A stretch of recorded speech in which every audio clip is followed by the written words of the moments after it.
Governor Tony Evers has extended the application deadline for Dane County Sheriff until 5 p.m. on March 12th from the original deadline of last Thursday.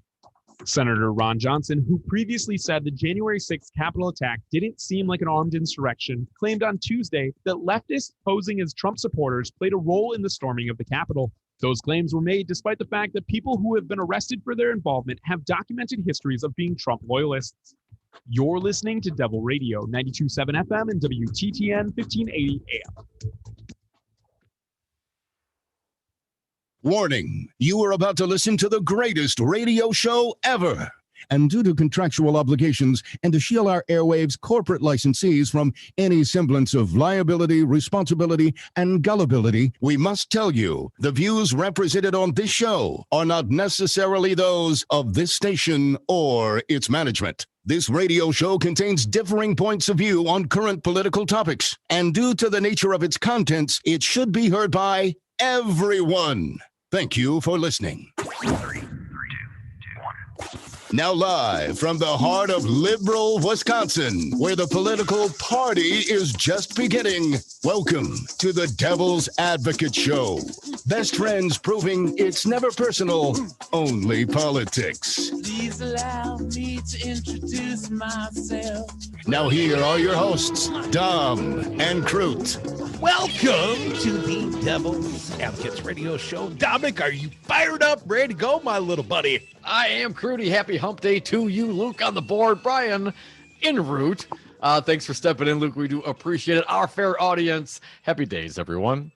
Oh, I see Fancy Brian sneaking in fashionably late. I don't think Fancy Brian can sneak anywhere. But he's pretty light on his feet, but he's a big fella. It's usually you tardy to the party, man. Come on, man. All these years been doing this show, I've only been late like once. Well, arguably. To the radio. Buddy, the politics, the big headlines of the day. The minimum wage is really in jeopardy, or at least the prospects of raising the minimum wage to $15 an hour. Well, it's all coming down to perhaps one man, Joe Manchin. What's up with that, Tom? How can one man decide the fate of millions of working Americans? Well, I mean, obviously a 50-50 split Senate. If there was one Republican to go along with it, then Joe's vote would be, the value is then diminished. Here's one thing I'll give Republicans credit for. At least they get their freaking caucus in line. I mean, under ridiculous circumstances, Republicans will come together cohesively as a unit to support the worst sort of malfeasance. Well, but not they didn't in the impeachment, right? There was some division amongst Republicans in the impeachment. They have lots of divisions as far as to what degree and if at all should the former president be involved in the current GOP. They have all sorts of divisions in their party, Mike. Maybe I'm just hangry, man. Stayed up way too late last night. Oh, man, what are you doing? You're an old man. You can't handle that. I haven't stayed up that late since, the 8-ball days. I got more sleep some of those nights. I stayed up way too late doing, financial reconciliations. Like anybody cares except for me. But thankfully, the kids still home. They're virtually schooling. But apparently Wednesday, a off day for the virtual schooling. So nobody rang the school bell this morning. I did get to sleep in modestly. I had to get some sleep down, but yeah, I was up till like 4 a.m., dude.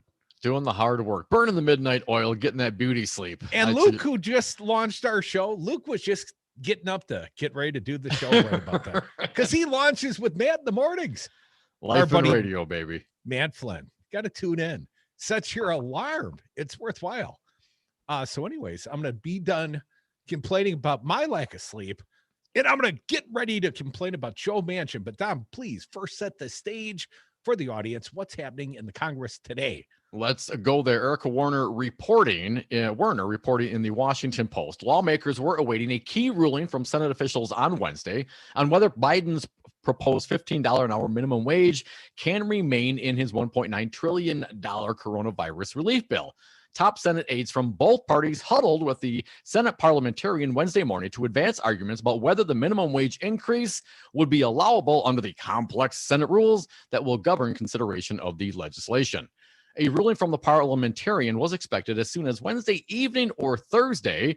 Meanwhile, House Democrats were preparing to advance the $1.9 trillion relief bill on Friday and intend to include the minimum wage increase regardless of its ultimate fate in the Senate. So different rules, different bodies, different procedures. It may be a moot issue in the Senate if the parliamentarian committee comes back and says, yeah, no, not gonna, you can't do this in reconciliation. But I'll continue on from Werner's reporting. The minimum wage increase has emerged as a flashpoint, but it's just one piece of a wide-ranging piece of legislation that also includes a new round of $1,400 stimulus checks to individuals, an extension of emergency unemployment benefits, $130 billion for schools, $350 billion for cities and states, and tens of billions of dollars for vaccines, testing, and help for healthcare systems.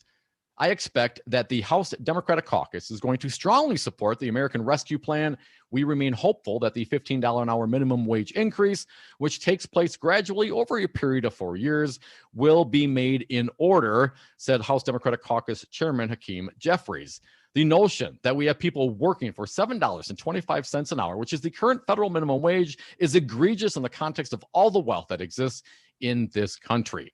The relief bill, which is Biden's first major legislative initiative, is looking unlikely to receive any Republican support. House Republican leaders slammed it Wednesday as a $1.9 trillion liberal wish list filled with extraneous provisions such as a minimum wage increase and a bailout to blue states such as California. Dominic, if it was a liberal wish list, it would include legalized marijuana. Right. And let's not forget the bailout of those red states, but let's continue.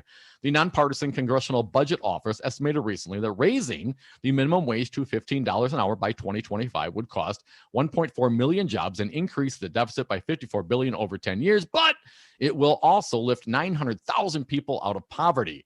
Who said a $15 minimum wage that estimates they would kill over $50 billion in economic activity and jobs in America has anything to do with COVID? Asked House Minority Whip Steve Scalise. The $15 an hour minimum increase faces two potential problems in the Senate. Democrats are pushing the relief bill forward under a budget reconciliation process that would allow it to pass with a simple majority vote instead of the 60 normally required. Well, the current normal. That means no GOP support is necessary if the 50 members of the Senate Democratic Caucus hang together. If they do, Vice President Harris could break a tie in favor of the bill. But under rules of budget reconciliation, provisions that increase deficits over the long term and don't have a significant budgetary effect, among other limitations, are not permitted. Many Democrats... Dominic, sorry to interrupt. Mm-hmm. I realize this is a CBO scored bill, apparently, or this aspect. I'm not clear how that could possibly be the case. How does this increase the deficit one iota? Does that mean it raises the federal minimum wage? There are people working for the U.S. government for less than $15 an hour? Otherwise, I don't see how this raises the deficit in one iota.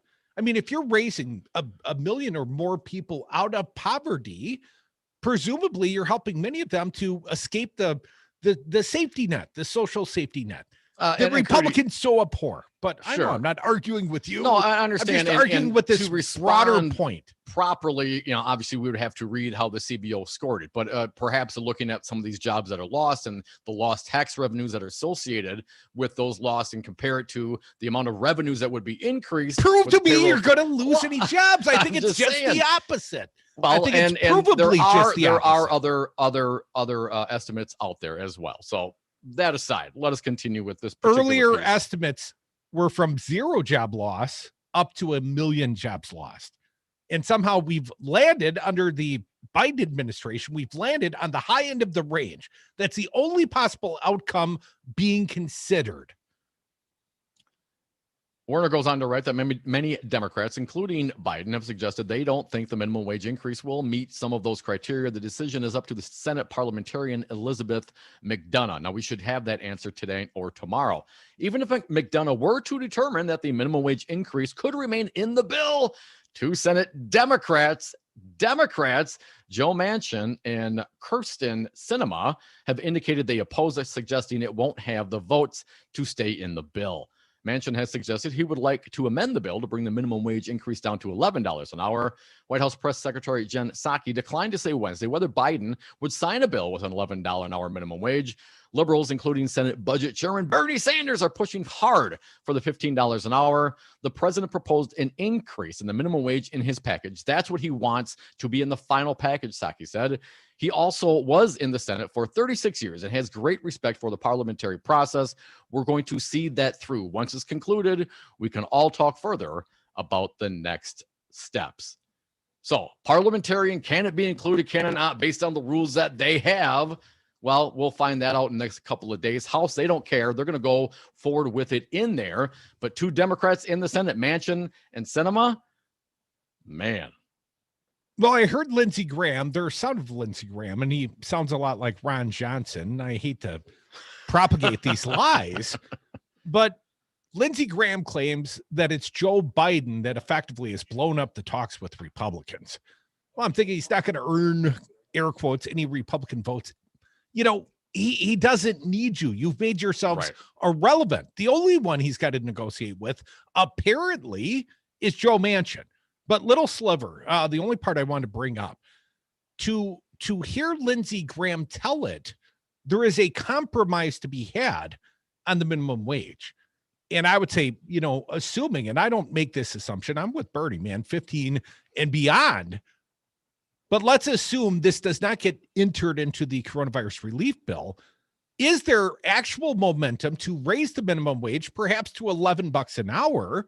But if you do it a little quicker than these Republicans would propose, you know, that would offer some relief to the $7.25, $8, and $9 an hour workers. Sure. Hopefully a lot sooner than later. Getting it to $15 an hour, you know, under the current dichotomy, knowing it's not just an obstructionist Republican Party, it's Joe freaking Manchin. We got an early innovator. Let's get one caller in this segment, 844-967-2789. Jim from St. Louis Park, welcome. What do you got for us, Jim? We got like a minute for you, sir. Hey, Jim. That's a total myth that it's going to raise unemployment, because all these people are going to have that money and they're going to go spend it. And they've studied in actual places in cities where they've raised the minimum wage. They've actually used data to actually study it, use real data, and found out that it raises employment. It's just a Republican myth that they keep on pushing. You make excellent points, Jim. Thank you, sir. I stayed up all night last night. I was trying to do math. I'm not great at doing it on the radio. Daft Punk, they broke up. So sad. This one's for you, Fancy Brian. Come back with us. More Devil's Advocates. We'll keep the phone lines open. Talking about the what is it? The obstructionist Democrat, Joe Manchin. And you can't blame it on Biden. Biden didn't blow it up. Joe Manchin's blown it up. And Sinema as well. But here's what I'm saying, man. Call their bluff. Say you don't want $1,400 per person or hundreds of billions of dollars in support. Going to break. Coming back. More Devils. Minimum wage. Yeah!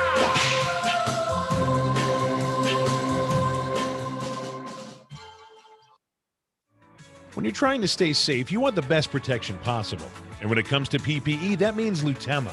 Made in the USA with the highest quality materials, Lutema has mask sizes for all. Lutema masks pass ASTM Level 3 and NIOSH efficiency standards and come in a wide variety of colors and types, including M95i. Get your American-made face mask at Lutema.com. That's Lutema.com. And get 40% off your first purchase single item with promo code RADIO at Lutema.com. We're 1 year into the COVID pandemic, and it's clear that we can't afford more obstruction from Republicans like Senator Ron Johnson. He's twice voted against COVID relief bills that would have helped struggling Wisconsin families.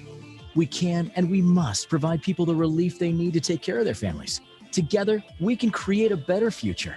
Text ACT to 668-366 to join Move On. Messaging data rates may apply. MoveOn.org. Political action paid for and is responsible for the content of this advertising. Poll.moveon.org. Not authorized by any candidate or candidates committee. This is Dom from the Devil's Advocates. Cody and I have been doing this show for almost 10 years, and we've never had a more engaged, dialed in, and motivated audience, and we love them for it. Now is the time for you to reach the greatest audience ever. Call now and advertise with the Devil's Advocates and Devil Radio, 92.7 FM and WTTN 1580 AM. Get your message out and let the greatest radio audience know how to support your business. Call Luke at 608-819-TALK. That's 608-819-8255. Or go to darnwi.com. Senator Ron Johnson talking about staying out of bars. How does that pair with your thought that schools should reopen in the fall? You got a room full of school students or a room full of bar patrons. What's the difference? Because schools, students, it's rare, very rare to have them have a very serious medical effect from COVID. Listen to the Devil's Advocates live weekdays from 2 to 5 p.m. You shouldn't have older school teachers or school teachers with some of the comorbidities.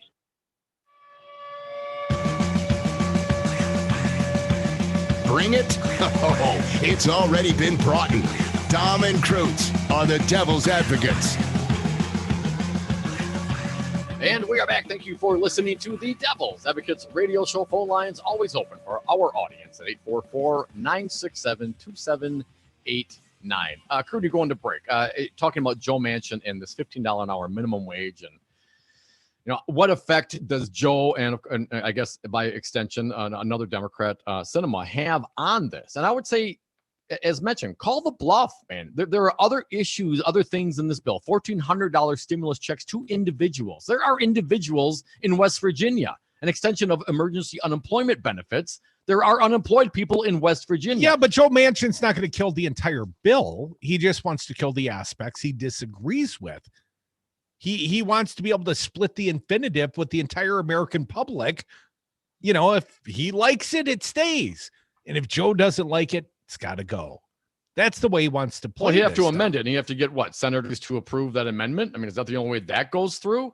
And I think you call the bluff. Well, once you come to a deal, then generally the caucus that is going to vote for it, the Democratic caucus, apparently negotiating with its own terrorist members, because the Republicans, they've already shown their hands.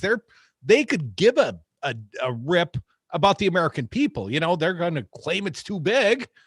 Wasn't too big, a month ago when their guy signed one, but it's too big now because Joe Biden's the president. And anything that makes Joe Biden look good, well, that's bad.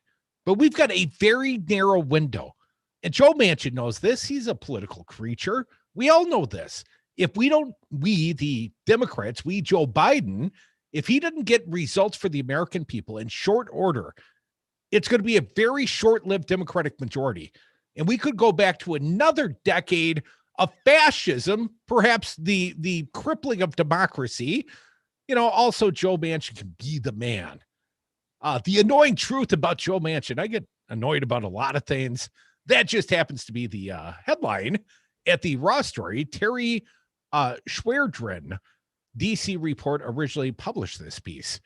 We spent hundreds of millions of dollars in endless hours of talk, debate, and generally insulting campaigns to elect a new president, even undergoing months afterwards of one side denying results, leading to an attack on the U.S. Capitol. Where in all of this was the decision to elect the winner to be Joe Manchin, Democrat from West Virginia? Forget competing personalities, ideologies, even skills. What we effectively have wrought is that the decisions about whether we extend unemployment or try to save restaurants or pay to widen federal research into coronavirus mutations don't sit in the White House or even in the leading majority leaders of Congress. It is with Manchin, the self-described centrist, which means he is so moderate a Democrat that he's always a threat to vote for Republican policies from a state that he sees as unready to embrace climate change or big investment in recovery, or, as we found out this week, a Biden cabinet-level nominee. Manchin says he's opposing Neera Tanden for the Office of Management and Budget because she tweeted too harshly about political opponents. And maybe now the nomination of Rep. Deb Haaland as Secretary of Interior, who thinks drilling for oil on public lands is a bad idea. Manchin headed the committee holding this hearing. So what, he's going to vote down 2 Biden cabinet secretaries? I mean, really, Joe, he's your president. He's on your team. He gets to pick his teammates. Let me read on. As an aside, when compared with colleagues in the Congress who have tweeted and worked hard to ignore years of public insult tweets of Donald Trump, the argument against Tandon seems pretty limp. Still among Tandon's tweet targets was Manchin's daughter, Heather Bresch, former CEO there we go. of Mylan, a company that made EpiPens and raised its price substantially over 10 years. Bresch defended the higher prices as less than that of others and said she also raised financial assistance for patients. You know, Joe Manchin, very protective of the family. Never go against the family, Dom. I read on. It's not so much that we find ourselves agreeing or disagreeing with Manchin, but rather the idea that we have given the car keys to a single individual who may be voting only to support the local interest of a 93% white state, still waiting for coal mining to come back, that votes Republican, that has the nation's worst record on opiate usage, and the dominance of small business owners who reject raising the minimum wage.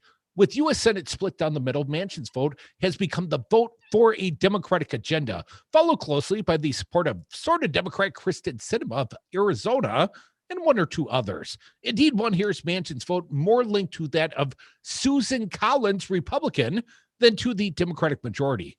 Would an LBJ or even a Harry Reid have allowed the Senate majority to have allowed a critical vote like Manchin to run free from issue to issue, from more liberal to more conservative, but outside the party attitudes? No, they would have found a way to pressure his votes with something that West Virginia needs, like energy jobs, or found a threat that worked. A weaker Chuck Schumer just seems to believe the repetition of arguments alone will win the day. One friend proposes the Democrats offer a trade of Manchin to the Republicans baseball style for their Collins or Lisa Murkowski. I'd say you better throw in a box of jock straps, though I doubt that Joe Biden or Schumer would count on that outcome as any more dependable. Manchin is insisting that calling yourself a Democrat does not necessarily mean anything. Manchin has become the most sought-after target for lobbyists, according to thehill.com, because he is seen as the swing vote in a 50-50 Senate on so many bills and nominees, and he has to watch his own political back in a Republican-leaning state. Actually, only a small group of former staffers and ex-senators turned lobbyists have a chance to influence Manchin, who prefers to listen to groups that have established direct interest in West Virginia. That has included more liberal groups like the Poor People's Campaign and unions, or those with ties to local businesses. So Joe Manchin, there's more there. Leave a little meat on the bone. Maybe we'll come back. Maybe we'll come back to the phones and you at 844-967-2789. But a small state West Virginian that does not reflect the broader, American people. I mean, you talk about flyover country. He's still living for the coal economy, baby. Don't be an elitist liberal, Crudy. He's got to represent his constituents. Perhaps hitting him over the head with a $100 bill is better than a lead pipe, but there should certainly be some pressure applied by some leadership in the Democratic Party. Joe's holding out for clean coal. More Devil's Advocates will be back. We've traced the call. It's coming from inside the house. But don't ever take sides with anyone against the family again.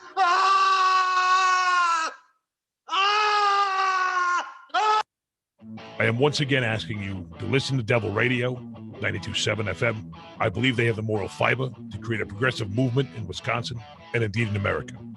If it isn't effective, then what's the point? At Verdure, we offer Delta 8 products, the newest cannabinoid derived from hemp plants. Our variety of edibles and smokables blow away any CBD treats you might have tried. Get our yummy Delta Pop Steel in 5 fruitful flavors. Ease away your daily blues with these relaxing lollipops. Go to 21offers.com and use the coupon 927POPS to save 10%, courtesy of Verdure. Must be 21 years or older.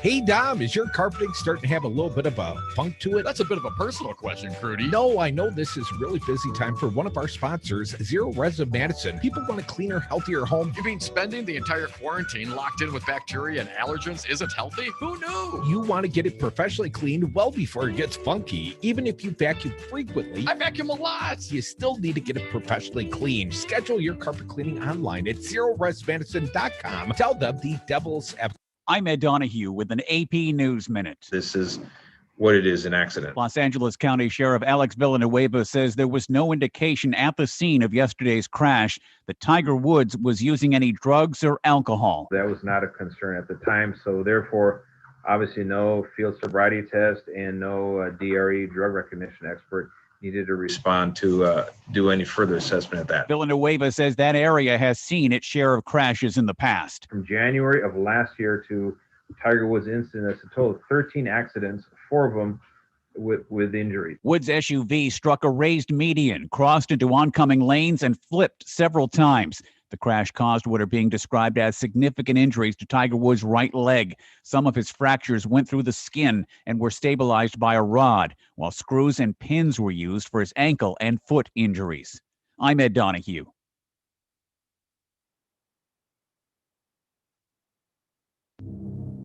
Last night's sleep? Interrupted by pain? Tonight, silence it with new ZQL Night Pain. Restful sleep, now with powerful pain relief. ZQL Night Pain combines America's #1 sleep aid with a maximum strength pain reliever. So you can fall asleep fast and wake feeling rested, because pain should never get in the way of a great night's sleep. New ZQL Night Pain. Silence pain. Sleep soundly. Available at retailers near you. Hey y'all, this is your girl Cheryl Underwood, and I want to tell you something. My digestive system used to make me feel sluggish, but those days are over. Now I feel great. That's because I increased my fiber intake with the Metamucil 2-week challenge, and I'm still hooked. I just took Metamucil every day for 14 days, and it's really that easy. Metamucil traps and removes the waste that weighs you down, so you feel lighter and more energetic. Now I never want to go back to that heavy feeling. Are you ready for the Metamucil 2-week challenge? For a coupon and daily support, sign up at Metamucil.com today.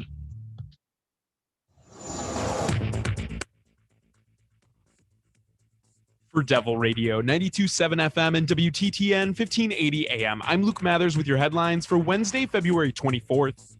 The Wisconsin legislature has approved a plan to waive Wisconsin's 1-week waiting period for unemployment benefits through March 13th, begin to move forward with updating the outdated technology for unemployment benefits system in Wisconsin, and to give schools and businesses legal immunity during the COVID-19 pandemic.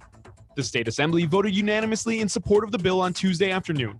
The plans passed the state senate last week and will now move to Governor Tony Evers' desk for his signature.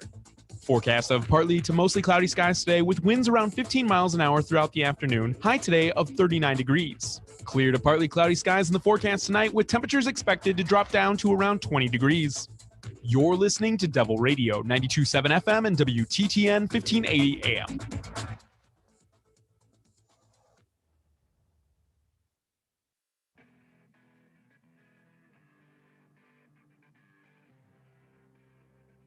The Devil's Advocates. Rock and roll political commentary in a top 40 world. Welcome back to the Devil's Advocates radio show. Dominic, somebody mean texted me over the break. What'd you do to deserve that, Crudy? You guys are so mainstream media, like MSNBC. How horrible and disappointing. What does that even mean? I'm not clear. Nor I, but that's okay. I don't want an explanation. I just, I want an explanation. What do you mean by that? Well, then give out your cell phone number and some can mean text you during the commercial breaks. What? Apparently someone from West Virginia, a very Joe Manchin supportive sort. I think the party should get in line. Does that make me mainstream media? I mean, I'd be all down for a $15 minimum wage. That's where my heart is. But if that's not what you're going to get, I make the mistake of mentioning compromise? I'm just asking, what's the alternative? We stay at $7.25 an hour here in the state of Wisconsin. The former governor, Scott Walker, had it at his sole discretion to raise the minimum wage to a living wage. And he opted to change the nature of the prior language, so he wasn't forced to do that. Because he doesn't believe that a working stiff should get paid a fair wage. I do. But if we're talking about creating a baseline, if there is no common ground here through reconciliation, through the COVID bill, I'd rather see a $11 an hour minimum wage now, and then when we get a few more Republicans and Democrat lights out, well, maybe we can take it on. But first, you got to do something for the American people. You got to lead or they're not going to vote for you. I don't know why Democrats don't understand this. Scott Walker in the state of Wisconsin, if nothing else, I hated the results. But whatever results he was seeking, he got results for his constituency. Democrats, you fail to provide results, especially when you fight with Joe Manchin. A little bit more on this piece, then we'll get back to the callers at 844-967-2789. Manchin, fully aware of his sudden celebrity status, talks a lot about the need for bipartisanship and listening to the other side, no matter what it is, before coming out with what he sees as his more common sense solutions. It all must become as a bit of unbraiding for Biden, who considers himself a centrist, and float the question of what it is that makes Manchin want to identify as a Democrat in the first place. He's kind of the Democrat version of John McCain, said Senator John Tester, as he told Politico. I say that partially in jest, but partially it's true. Joe's a hard guy to figure out how to lead. He dances to his own music. Actually, Manchin favors raising the minimum wage, but more slowly and not part of the coronavirus aid bill. He generally favors gun rights, though backs sensible registration efforts, and he opposes killing the Senate's filibuster to make decision-making into simple majority votes. He sleeps on a houseboat, occasionally swigs moonshine from a jar, was a college football quarterback, and ran a coal brokerage before running for governor. As the Washington Post noted, A coal brokerage? A coal brokerage. Manchin is a Cole County native, come to power as Biden is proposing vast climate changes. As governor, he sued the EPA. He has scuttled efforts to regulate greenhouse gas emissions, criticized the Paris Climate Agreement, and famously shot a copy of a cap and trade carbon proposal full of lead. Quote, there's nobody I know in my state that wants to drink dirty water, to breathe dirty air. I can assure you, Manchin told the Post, I'm as environmental as anyone else. I'm pretty rational, practical about it too.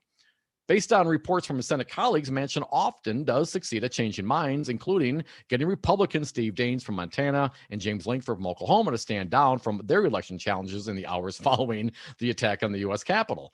Manchin is the ultimate gradualist, making Biden look as if he's speeding towards some progressive goals on immigration, race relations, environment, and economic policies, aiming to reset built-in inequalities. Manchin's support and those middle positions on every sizable issue brings with him is the reason behind the agonizingly slow response from Congress on coronavirus and economy alike. At least with the main body of Republicans in the Senate, we know there is straight opposition to virtually any Biden policy. We expect the tight majority to work around whatever those limitations set.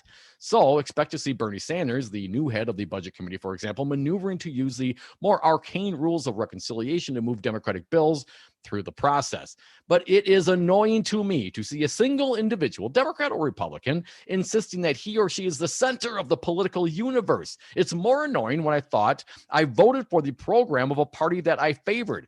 I didn't like it with Donald Trump, when Donald Trump insisted that he was the sole voice to hear, even from the White House. I didn't like it with Chief Obstructor Mitch McConnell deciding to forego Senate rules on more than 300 House-passed bills.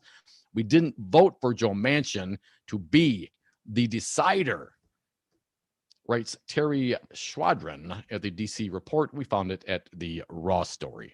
You know, man, I had to suck it up to vote for Joe Biden. I mean, not the toughest vote I've ever made, but I'm a Bernie guy. I certainly didn't line up to vote for Joe Manchin to decide the legislative agenda and the outcomes for so many of the American people. 844-967-2789. Let's hear from the people. Start with our pal Joe, a very progressive Joe from Stevens Point. What do you got for us today, Joe? Hey, Joe. Oh, hey, fellas. You know what? I really appreciate you guys talking about this, because this is critical mission. And, you know, I mean, we can't gag on Republican wieners. You know, this is our show now. And, you know, and this is the problem. And I really appreciate you guys' insight on bringing up Chuck Schumer. He's a very weird cat too. You look at how, you know, pushing these types of candidates too. Amy McGrath, we would have brought in one more Joe Manchin. I think it's time we sharpen our pencil and get rid of the dead weight. These, you know, Kirsten Sinema. No, man. Well, Joe, but right now that's the deck we've been dealt. So how do we make it work now, Joe? Is there a place for compromise? Do you allow Joe Manchin to bring home the bacon for West Virginians? That's the way politics has been done since the founding of the Constitutional Congress. We reorient the argument, and it's peg it to the cost of living. And, this is part of the Chuck Schumer fundraising machine and Nancy Pelosi staged political drama. You always dangle us over the Republican, hey, they're going to get elected. Hope. And by the way, we pulled voters who were terrified of Donald Trump. We pulled them off the sideline. We didn't bring any, and pardon me, that is part of the Comcast liberal charge is they're like, oh my God, if we could just get, our new thought father on the Democratic side, Joe Scarborough, to sort all this out like Big Daddy Energy guy. You know what? F that guy and F Kirsten Sinema, Joe Manchin, all those guys. We need to articulate what we're going to do for the people because Joe Biden has fallen into these traps, and we can fly Air Force One to West Virginia. That they're number 50th in economic power. People are out. So, at the end of the day, we got to fix Chuck Schumer's wagon, and Alex Lazary is exactly what an Amy McGrath is.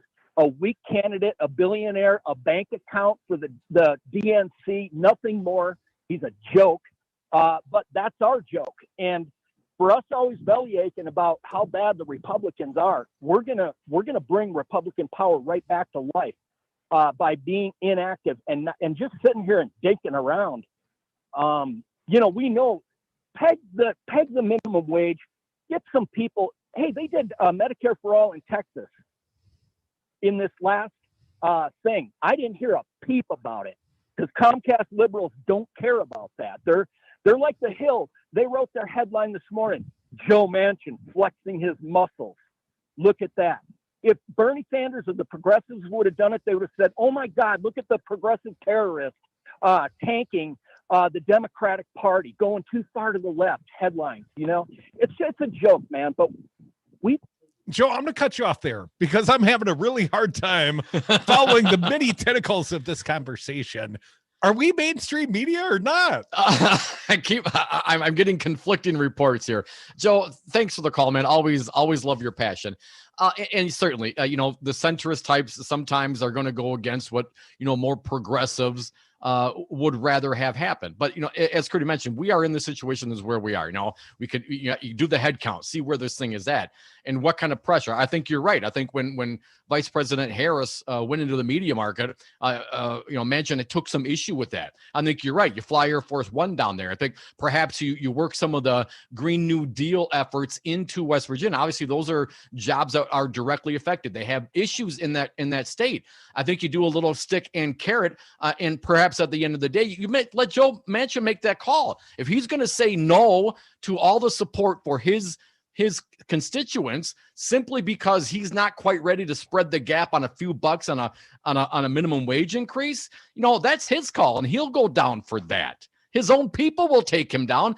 This polling in his own state, people want the minimum wage increase. But do you understand the difference? Our pal Joe from Stevens Point, if I understand his advocacy, is, well, then we've got to primary these sticks in the mud from the left. We've got to pull a Joe Manchin left, or we've got to replace a Joe Manchin with a true progressive. But my question is, does that ever happen in West Virginia? Right. You know what I mean? Joe Manchin can only win in West Virginia because he's a pragmatic Democrat that likes to shoot stuff. I don't know that plays in differing parts of the nation, but it plays in West Virginia. At some point, though, if West Virginia is going to be dragging at the bottom of the lake as far as economic capabilities and drug abuse and problems, they're going to have to take care of their own at some point. That's what I'm saying. As a country, as president, as leader of the party that Joe Manchin belongs to, Biden does absolutely have influence in that regard. Well, here's what exercise it. Here's what I would propose to our pal Joe and Stevens Point and others. Let's do it old school. Let's not threaten to, primary every pragmatic Democrat from the left. But the expectation then is they get in line with the caucus. if Joe Biden thinks it's time to get rid of the filibuster, I expect Kristen Sinema and Joe Manchin to vote because that's what their president tells them to do. And yeah, maybe there's some horse trading that goes on behind the scenes. Maybe you got a, but they don't. Ben Nelson listen, like I hear West what you're saying Virginia from a party compromise. perspective. From a party perspective, sure. But Biden didn't vote in these centrist Democrats. Their constituents did. No, but Joe Biden's been doing business with centrist Democrats and centrist Republicans. And, you can have it one of two ways. You could either do it the way it used to work in the U.S. Senate, where there was, deal making that happened and there was horse trading, and whether or not you call that the insipid corruption that wrecked government, I don't think it necessarily was. But you also expected yours to get in line, like LBJ. He'd whoop your butt. You don't go out there and oppose your president. I mean, the guy's not even done with this first 30-day honeymoon yet. And Joe Manchin's already threatened to divorce his ass. You don't go looking around town, Joe Manchin. You stay with the one that brought you there.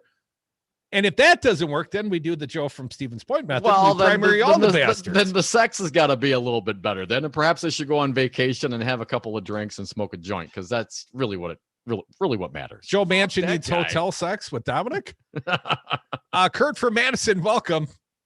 Hey, what do you got for us, Kurt? Oh my God. Okay, let's just get down to root cause on this. First of all, as Ellie Tom would say, we the people are the government. But then again, ignorance and stupidity is a choice. So given that being said, it kind of negates we are the people of government. So let's look at Joe Manchin. But understand, Kurt, most stupid people don't know they're stupid.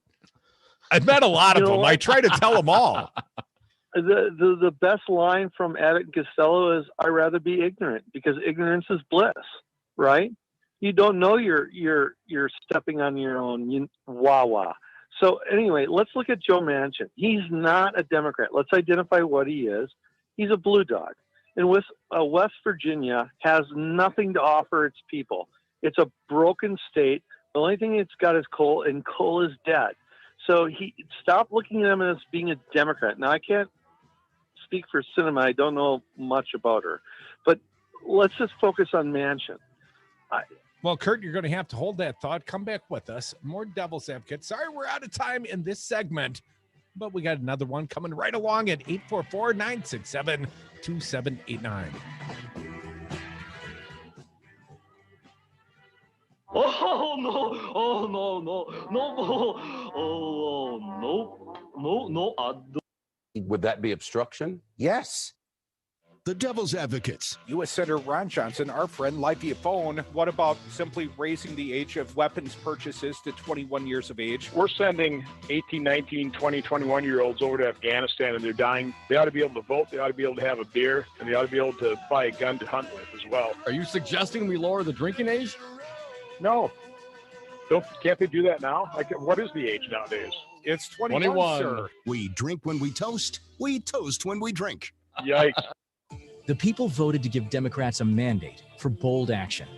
From COVID relief to climate change and racial injustice, the problems we're facing are large, and we need bold solutions. We can't afford more obstruction from Senator Ron Johnson and the Republicans. Text ACT to 668-366 to join Move On. Message and data rates may apply. MoveOn.org political action paid for and is responsible for the content of this advertising. Hold.moveon.org, not authorized by any candidate or candidates committee. Hi, this is Dom from the Devil's Advocates, inviting you to join us on Patreon.com. Patreon allows for our audience to access exclusive programming not available anywhere else and gives you the ability to directly support the greatest radio show ever. History's patrons have supported the works of Michelangelo, Leonardo da Vinci, Monet, and now with your support, the Devil's Advocates. So please go to Patreon.com and search the Devil's Advocates to pick your subscription. That's Patreon.com and the Devil's Advocates, the greatest radio show ever.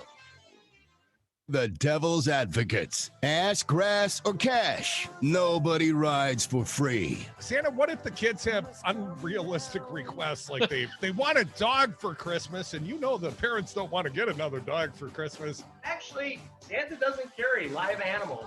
And there's a reason for that. At 36,000 feet, a live animal and a little wind current doesn't make a pretty sight. I swear to God, I thought turkeys could fly. Yeah, but puppies can't.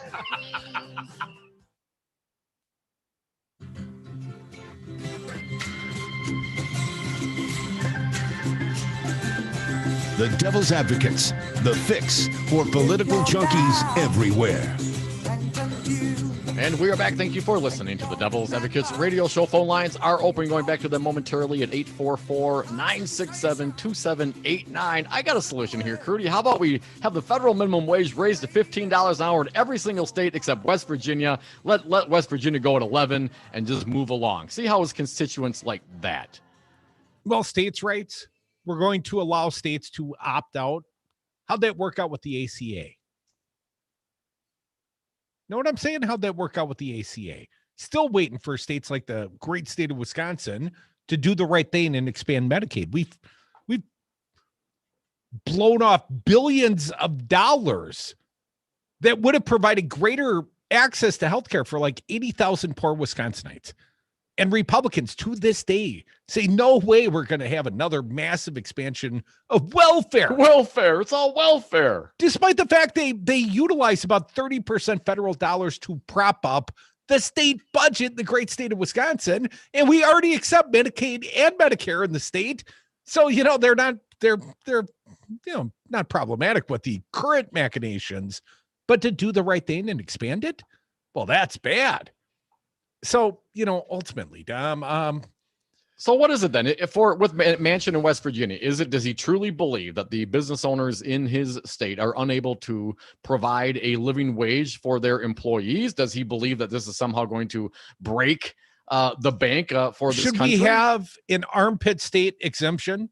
Because that's what I'm talking about. When you talk about states' rights, that would basically mean states can duck out of. And as I think our friend Hasselt just pointed out, West Virginia, big taker in terms of taxes. Oh yeah. They don't give, they take more than they give.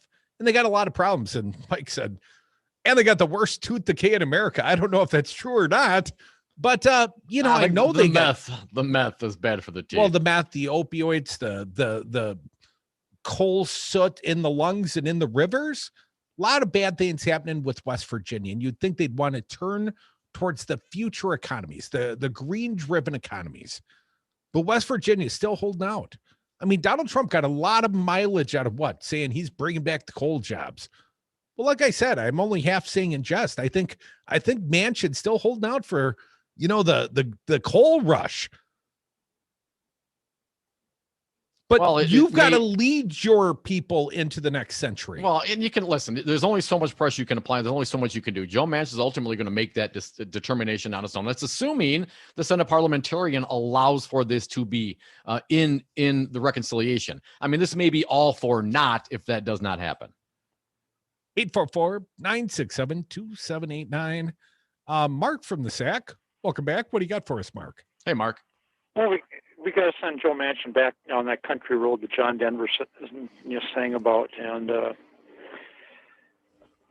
bring West Virginia into the 21st century. I mean, that's what side historically, was West Virginia part of the Confederacy or had not been declared a state yet? No, I forget how West Virginia came down in the whole secession. They split off from the rest of Virginia during the to the Civil War because they wanted to stay in the Union. I mean, that's West Virginia's history. I mean, it's time for them to remember their history, and they're part of the country that opposes, the neo-Confederacy that we see today in so much of like the Republican Party now. But Mark, do you think the people of West Virginia and I read an article and it's been years now. It was in the New York Times way back in like 2012. And at that time, it was really a study of Obamacare. And it said basically the worse your state is, the more it's needing of government, most often the states turn red. And the example was actually northern Minnesota. And Minnesota used to be a much bluer state, or at least in the rural parts. And northern Minnesota up by like Alexandria had turned much redder. And the people there were very dependent upon the government, much like allegedly the people of West Virginia are. But Mark, people that need the government turn around and are taught to resent the government by the very Republican leaders they then elect. I don't understand this. They all talk about self-supporting and whatever, but that's not what happens. Well, look at the industries that support these Republicans. They claim to be self-support. Well, that's just for individuals, because how much in subsidies does the oil industry get, for example, or the coal industry? I mean, and we maintain the infrastructure in this country, through our taxes that those entities use. I mean, we use the power of eminent domain to take people's land away from so they can run an oil pipeline across their property. I mean, well, that's the only infrastructure investment I see in this nation is in shale oil pipeline, so we can ship shale oil from Western Canada to the outbound port of New Orleans with very little benefit to the American people other than some sudden loss of union jobs that a guy like Ron Johnson can cry about. First time I ever heard him bemoaning the loss of a union job, but maybe a couple thousand pipeline workers aren't getting the work. But that's the only sort of infrastructure. I mean, how many infrastructure weeks did we have under Donald Trump?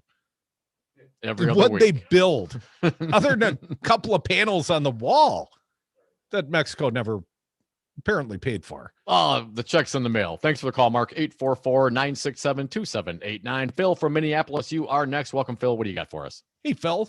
Hi. You guys are great. I've been listening to you on KTNF for quite a while. Thanks, man. And it's refreshing to hear some news from the next door state.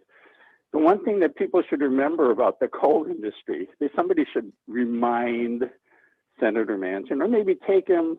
I think the coal industry museum is in Kentucky, which is another deep red place. They should take him over there and show him the museum and point to the roof. They have solar panels on the roof of the coal industry museum. Should remind him, you know what? This is what's going to take the place of coal jobs. Yeah. And it's the fastest growing industry. More people are being hired to install solar. Yeah, last time I checked, it was 80,000 approximately in the coal industry and about 320,000 solar installers, Phil. Yeah, and the jobs are just, they need more jobs. They need more people to do the jobs because everybody wants to hit the recycling, the recyclable. They want to hit the, their jobs that'll go forever. And not enough people are mentioning the fact that the bunch of non-fossil fuel electrical energy sources in Texas that got shut down represent less than 7 or 8% of the total electric capacity in Texas. Well, Phil, now you're trying to bury us with facts and figures. Thanks for the call, Phil. I got a feeling it failed. Phil, thanks for listening on AM 950 KTNF. Always love when the listeners join in this little political party at 844-967-2789. Love the ones you're with, Devil's Advocates.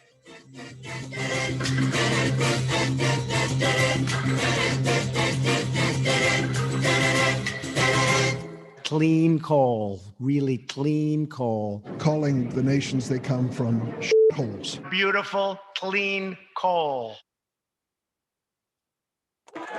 Rocker, we gave the people live music. Isn't that what they wanted? Of course not, Jimmy. Give the people live music, and they'll set up a brat stand with a beer caddy. Will Rocker get his beer and brat? Catch Max Inc. Radio this Saturday evening to find out. We'll have the best of local music from Wisconsin and live music performed in the Devil's Lair. Go to maxincradio.com for the live music schedule. Max Inc. Radio starts at 6 on Devil Radio 92.7 FM. Did you bring a lawn chair, Jimmy? Hey, Rocker, I heard you have a rye whiskey. I do, Jimmy. Rocker Rye Whiskey. The mash is a high rye with a touch of malted barley that makes it yummy. And Rocker Rye Whiskey is dedicated to the Madison music scene? It sure is, Jimmy. You can read the story on the back of the bottle at any of these fine locations. Star Liquor, Woodman's, Trixie's Liquor, Vic Pierce, Miller & Sons in Verona, Steve's Liquor, Total Wine, and enjoy Rocker Rye Whiskey at the Lazy Oaf Lounge and Sal's Dark Horse. Find out more at rockervodka.com. You are listening to WTTN Columbus, W224EG Madison, always streaming at doubleradio927.com. AP News. I'm Ed Donahue in Los Angeles. This is what it is, an accident. Sheriff Alex Villanueva says the area where Tiger Woods crashed his SUV yesterday has seen its share of crashes in the past, and there was no indication of drug or alcohol use. That was not a concern at the time, so therefore, obviously no field sobriety test and no DRE, drug recognition expert, needed to respond to do any further assessment of that. Tiger Woods suffered severe leg injuries. A Food and Drug Administration analysis finds Johnson & Johnson's one-dose coronavirus vaccine offers strong protection. The AP's Ben Thomas has the story. The report confirms that overall, the vaccine is about 66% effective at preventing moderate to severe illness from COVID-19. FDA Advisory Board member Dr. Paul Offit. You want it to keep you out of the hospital, out of the intensive care unit, and to keep you from dying. And certainly all the vaccines, Pfizer vaccine, the Moderna vaccine, and the Johnson & Johnson vaccine appear to do exactly that. Offit adds people shouldn't be dissuaded if the Moderna and Pfizer shots appear more effective in trials. There's always subtle differences in the way that those trials are done that may make for differences that you see here, but that aren't necessarily relevant once you get into the real world. The FDA is expected to make a final decision on emergency use of the Johnson & Johnson vaccine within days. Ben Thomas, Washington. With its long-term facilities for immigrant children nearly full, White House Press Secretary Jen Psaki says the Biden administration is working to speed the release of children to their relatives in the U.S. We had to expand and open additional facilities because there was not enough space in the existing facilities, and if we were to abide by COVID protocols. A former aide who accused New York Governor Andrew Cuomo of sexual harassment offered new details of the allegations, saying Cuomo once kissed her on the lips without consent. The governor has denied he did anything inappropriate. Stocks are in record territory at the close. This is AP News. Last night's sleep? Interrupted by pain? Tonight, silence it with new ZQL Night Pain. Restful sleep, now with powerful pain relief. ZQL Night Pain combines America's #1 sleep aid with a maximum strength pain reliever. So you can fall asleep fast and wake feeling rested, because pain should never get in the way of a great night's sleep. New ZQL Night Pain. Silence pain. Sleep soundly. Available at retailers near you. Hey y'all, this is your girl Cheryl Underwood, and I want to tell you something. My digestive system used to make me feel sluggish, but those days are over. Now I feel great. That's because I increased my fiber intake with the Metamucil 2-week challenge, and I'm still hooked. I just took Metamucil every day for 14 days, and it's really that easy. Metamucil traps and removes the waste that weighs you down, so you feel lighter and more energetic. Now I never want to go back to that heavy feeling. Are you ready for the Metamucil 2-week challenge? For a coupon and daily support, sign up at metamucil.com today. Hi, this is Brad from Zero Res. If you need someone to help with your carpet cleaning, business or residence, please give us a call. We have the best system available and an amazing team of friendly technicians. Call us at 848-9000 or schedule online at zeroresmadison.com.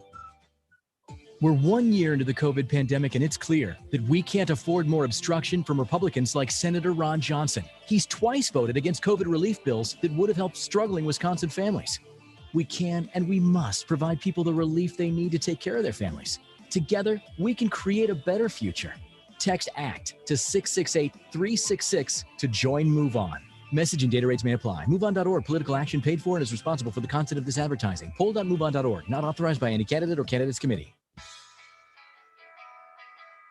3 great stations have teamed up to bring you one tremendous impact. Chicago's Progressive Voice, WCPT 820 AM, Minnesota's Progressive Voice, AM 950, and Devil Radio 92.7 Madison. Representing the best independent progressive talk stations in cities in America, we partnered to offer one affordable advertising package that can cover the Great Lakes region. Now your company or cause can reach our highly engaged, combined monthly audiences of over 250,000 listeners, plus our combined worldwide streams and digital footprints at one low price. Local service, creative and ad production available for an impact second to none. Call Devil Radio today at 608-819-8255.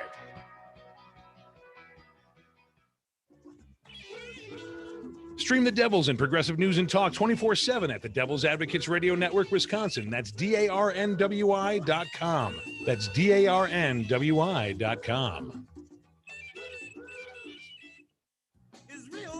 Hey, it's Pizza Box Mike. I've got a show outside the Pizza Box. Be sure to listen on Saturdays at noon on Devil Radio. There is a reason why they won't let me on Facebook anymore.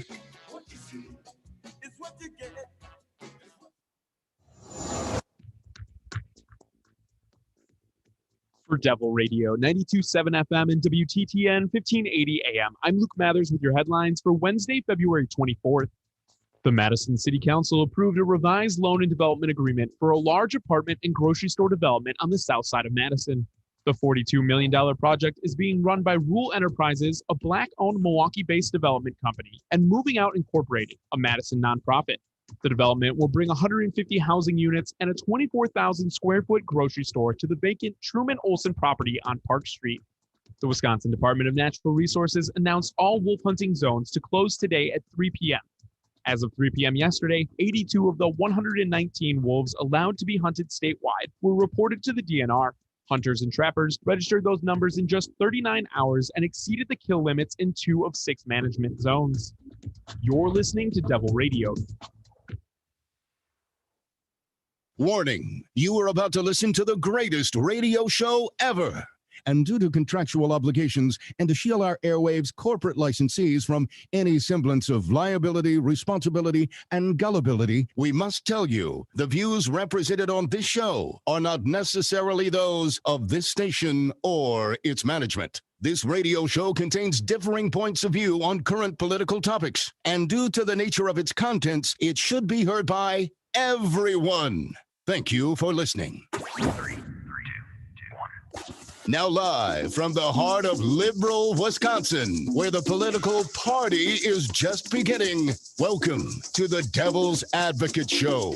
Best friends proving it's never personal, only politics. Please allow me to introduce myself. Now here are your hosts, Dom and Crute. Welcome back. Hour 2 of the Devil's Advocates Radio Show.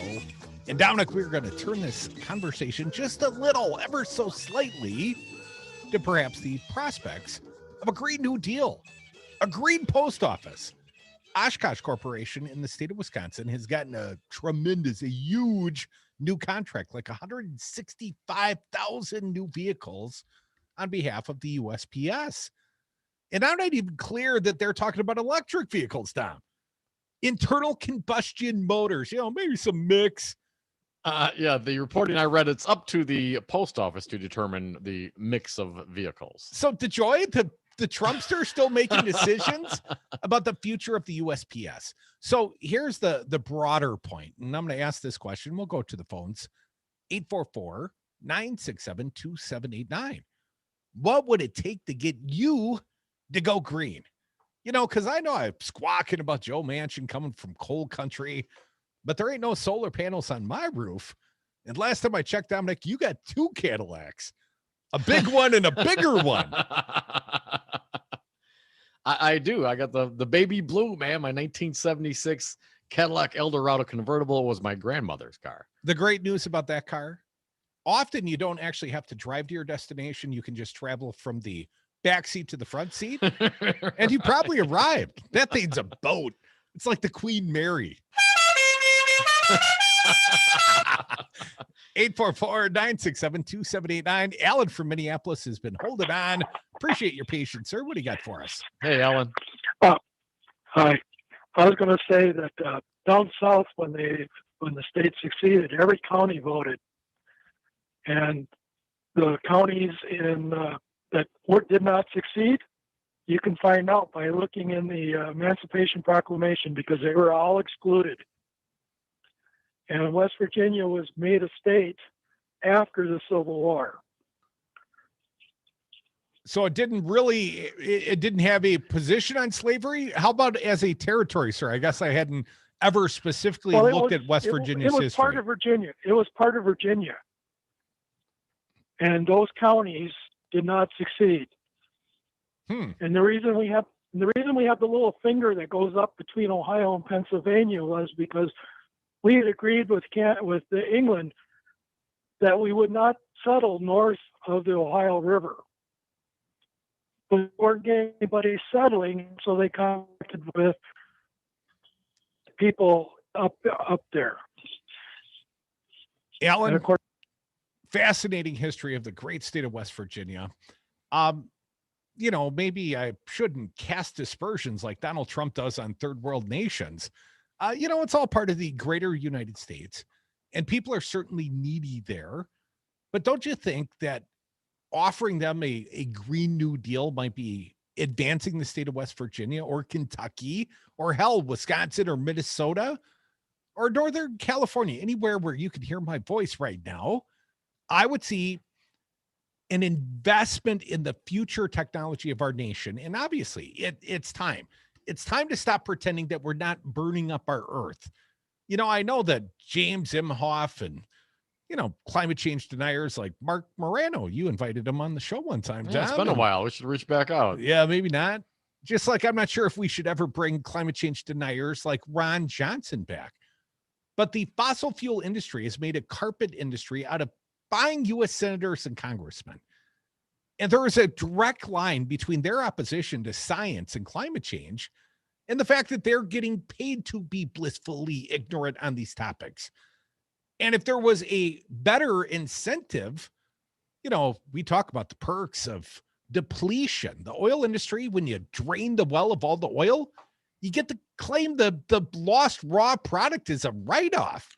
That's a hell of a write-off because you also refine that into a finished product you get to sell at market. I mean, I thought that was the whole point. You take perks, a raw great perks product in that industry, and you produce a finished product and you get to make some profit because you've improved the product. But ultimately, we've got to move beyond fossil fuels. I believe it was Dutch Shell that said we're past peak oil. From here on, it's nothing but dirtier oil that's harder to obtain. And I know that, there are those out there that are going to say, I'm an all the above. Hell, our president, Joe Biden, might be an all of the above guy. But I'd like to see us advance forward. And I would say, ultimately, I am also guilty, man. I don't have solar panels on the roof. I got friends that do. The building I'm in right now, solar panels up on the roof. But they ain't mine. Yeah, but you rent there, so you are the beneficiary thereof. And perhaps if I got the I don't get kind any of perks that the oil companies had, if I got the kind of subsidization that the oil companies do, maybe more people would do that, right? Real quick, Creed, I want to throw this one out there from the West Virginia Gazette Mail, an op-ed put in on Saturday by William J. Barber. You remember him, Creed? Reverend saw Barber. him. He's appeared on this show. Just a couple of paragraphs here from his op-ed on Saturday in West Virginia. While Manchin suggests that people in states like West Virginia don't need $15 an hour to get by, 352,000 workers, a full half of his state's workforce, currently earn less than $15 an hour. It is no accident that almost as many West Virginians, 326,000, are currently enrolled in the Federal Supplemental Nutrition Assistance Program. That's SNAP, that's for food. People like Hutchison know well how low-wage child care workers, home health aides, and food service workers have been stigmatized by their reliance on government assistance while they have worked more than full-time, often picking up extra shifts or a second job to pay the bills at home. As Hutchinson says, low-wage workers are ensnared in the local and the social safety net by government policy that allow corporations to exploit their labor. This is essentially the tax dollars, the subsidization of low-wage workers. Over the past half century, wage growth stagnated as the nation's gross domestic product grew, increasingly shifting a greater share of the economy's wealth from workers to owners. At the same time, pro-growth politicians lowered the corporate taxes and marginal tax rates for the owner class on the theory that owners would create more and better jobs if they kept more of their profits. But businesses in places like West Virginia have not kept up their end of the deal. While they have paid less and less in taxes, federal and state governments have increasingly subsidized their low wages through SNAP, Medicaid, the Children's Health Care Insurance Program, and other social safety net programs. When poor workers like Hutchison point out the lie of a pull yourself up by your bootstraps narrative that blames poor people for their poverty, they are not asking for a handout from Manchin. They are instead insisting that he and his colleagues on Capitol Hill stop giving handouts to their bosses while they blame workers for their struggles. Low-wage service workers who have worked on the front lines during the pandemic have borne the brunt of its impact, both in terms of lost wages and lost lives. But the overwhelming majority of economic stimulus funds from the federal government last year went to corporations and banks, not poor and working people. For Manchin to suggest that the people hurting most in his home state don't need a raise is an insult. I would agree, Reverend William J. Barber. You can find that one at the West Virginia Gazette Mail. 844-967-2789. Well, Dominic, I have no doubt, and you know I share that advocacy. I'd like to see a $15 minimum wage. I think we need to move beyond those wages, at least for people to be able to afford, let's say, housing and transportation. But more broadly, this is a nation so desperately in need of an inflection point on climate change. And if the Texas grid was not something to at least, I mean, hell, Ron Johnson, EMBs, and I've been looking at this stuff as the head of Homeland Security Governmental Affairs Committee for years. Okay, well, the reality is the infrastructure, the grid, it's vulnerable. And the fact that, you can blame it on green energy, but we all know that that is the wave of the future. And we need to get to the point where, we're actually significantly reducing the number of carbon outputs, or we're all going to burn up. Which, if you're rich, you got a place in New Zealand, a bunker somewhere, that might work out okay for you. I see the rich have done quite well during the pandemic. Oh, yeah. The billionaires, their wealth of $1.3 trillion during the pandemic. But of course, we can't afford to pay a minimum wage, not above $7.25 an hour, Dom. That would be disastrous. And of course, we can't afford, to advance a Green New Deal. Well, look at the expense of the failures of the infrastructure in Texas. What are we talking? $40-50 billion and counting? How could we afford not to start fixing the infrastructure? How can we, how can we claim exceptionalism for our nation and then continue to let it rot at its core? Claim exceptionalism. I mean, that's, and I'm laughing because that's what people do. They claim it. Oh, we're exceptional, without thinking that you can be that without actually doing anything to attain it. You're not, exceptionalism is not flowing through your bloodstream as a society. We make efforts and put in plans in place to work towards goals to be quote unquote exceptional. It doesn't just happen. Well, unless you're uniquely talented, like the host of this fine program. We rolled out of the bed one morning. We were just exceptional, Tom. But for some people, it's a lot of work and effort. And certainly for this nation, it will be. And you got to have these arguments. You got to have these conversations. You can be a part. 844-967-2789. You're listening to the Devil's Advocates Radio Show. We got a fine guest, Batman, joining us in the happy hour, 4 o'clock happy hour. Matt Rothschild, Executive Director of the Wisconsin Democracy Campaign. We're going to talk about some of the corporate flow to the politicians. There's a direct line between the money and the policies. And there's some stupidity in there, for good measure. Come back with us. More Devil's Advocates.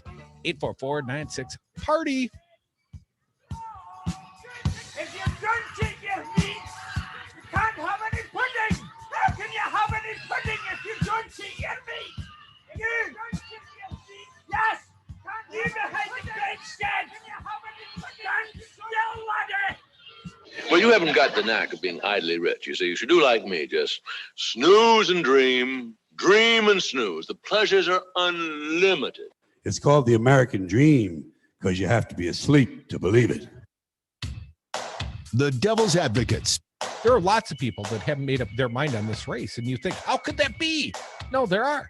There are a lot of people that could still make a decision all the way on election day down. Undecided voters are the biggest idiots on the planet. Try giving short, simple answers. Like you'll go person, woman, man, camera, TV. Yosemites. Because freedom. The people voted to give Democrats a mandate for bold action. From COVID relief to climate change and racial injustice, the problems we're facing are large, and we need bold solutions. We can't afford more obstruction from Senator Ron Johnson and the Republicans. Text ACT to 668-366 to join Move On. Message and data rates may apply. MoveOn.org political action paid for and is responsible for the content of this advertising. Hold.moveon.org, not authorized by any candidate or candidates committee.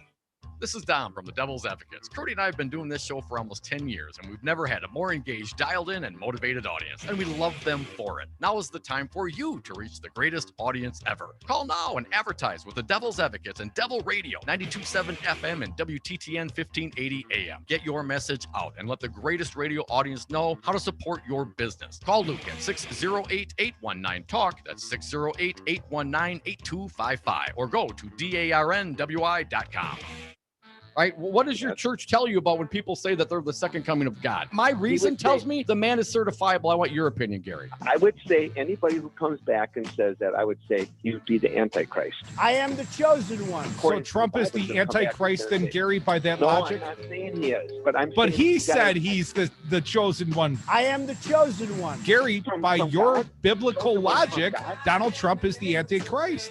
Listen to the Devil's Advocates live weekdays from 3 to 6 p.m.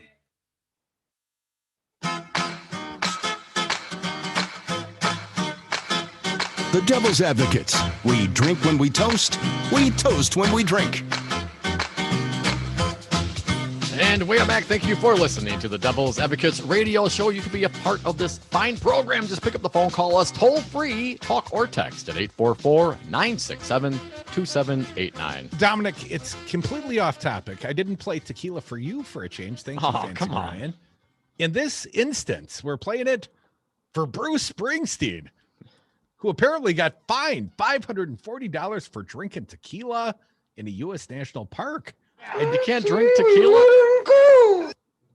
I didn't know you could not drink tequila in a national park. Apparently not. He pled guilty. The Thunder Road superstar was arrested November 14, 2020 for drinking what he said in a Zoom court hearing was 2 small shots of tequila in New Jersey's Gateway National Recreation Area. Well, what's a recreation area without tequila, Dom?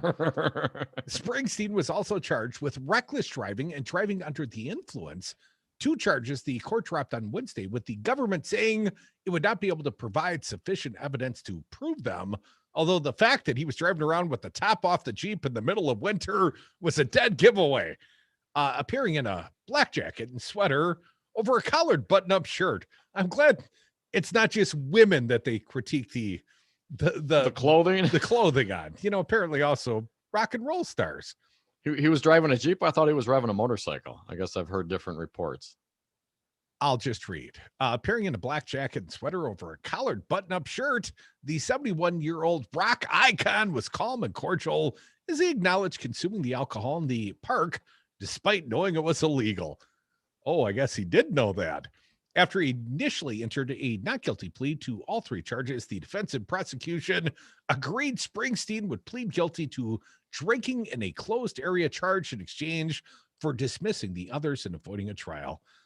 Judge Anthony Matone noted that it wasn't until 2 summers ago that drinking in the Oceanside Park has been considered a violation of the law. He also emphasized Springsteen's near impeccable driving record after the defense cited the rocker's lack of a criminal history. Rarely would you see a driver's abstract so devoid of any entries as I see before you, Mr. Springsteen. Yeah, because somebody usually drives him. He's got a driver at this point. I wouldn't get any drunk driving tickets if there was a limo outside. Not that I've had any, knock on wood. A prosecutor said Springsteen had declined to take a preliminary breath test when a park ranger stopped him. Well, I don't know if I'd blow into a tube for Smokey the Bear either, Dom. but that such a test is not required by law. $500 fine, $40 in court cost. Mr. Springsteen, I need to ask you how long you need to pay that fine. The judge asked. The international rock star would release 20 studio albums over the course of his nearly half-century career. I think I can pay that immediately, Your Honor. As long as you take a post-dated third-party check, right, Tom? Right. 844-967-2789. Carol from Madison, appreciate your patience. Welcome to the political party. What do you got for us? Hi, Carol. Well, I'll bring the politics back to West Virginia. All right. You know, part of the problem with the coal mining down there is they have this family mindset of, I want to be a coal miner just like Granddad was. And what they have to be brought around to is the ongoing technology of the world. If you wanted to build buggies just like Granddad did when the car had become proliferative across the United States, you could build buggies, but nobody would be buying them. And if you knew how to repair buggies, you also had to figure out, well, I don't have any buggies to repair. So the world has moved on. I am going to need to either move on with the world or have a job that I can't do. Well, Carol, you're probably speaking to the wrong audience because we hunkered down for a career in radio. Radio's been around a while, Carol. Well, but people listen to you guys. People still see radio as a viable product. And that's why it's okay. I mean, it Democratic radio is not quite where righty-whitey radio is, but there's certainly a market for your product. Well, Carol, we hooked you, at least for today. We appreciate you listening. Any other political thoughts, Carol? Hook me just about every day, so. Nice. Well, thank you. We appreciate it and appreciate your input, Carol. And great points all. Yes, the world keeps spinning. Technology advances. To be an exceptional country, exceptional person, state, country, world, we have to get past the burning the ground beneath our feet to heat ourselves.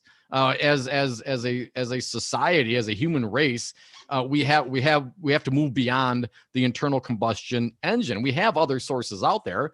But the problem is, it is always the problem, follow the money. You got Wall Street literally last week saying, well, we're not down with, giving up on the subsidies for, the petrochemical industries yet, because it's so entrenched in everything. So we're going to have to unwind a lot of those things. They're going to have to basically force Wall Street to go along with this.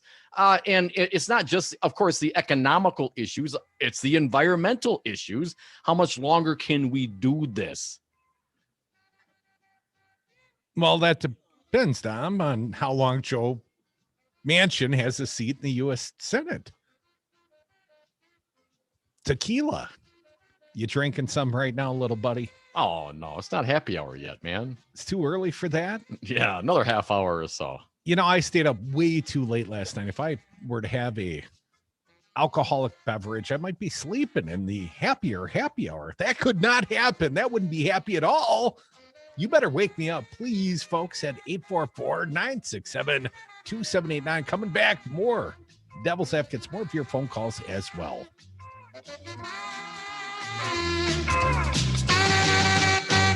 Tequila.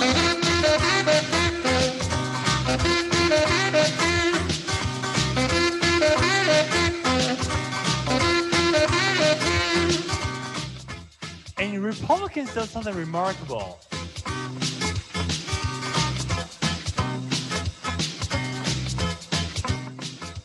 I always appreciate these odd balance of time of 90 seconds or 30 seconds, but I'm wasting my time right now. Tequila. I've not yet begun to defile myself. They should be allowed to do that. With better reception than their tinfoil hats, why listen to any other station? 92.7 FM and WTTN 1580 AM, Madison's home for Devil Radio.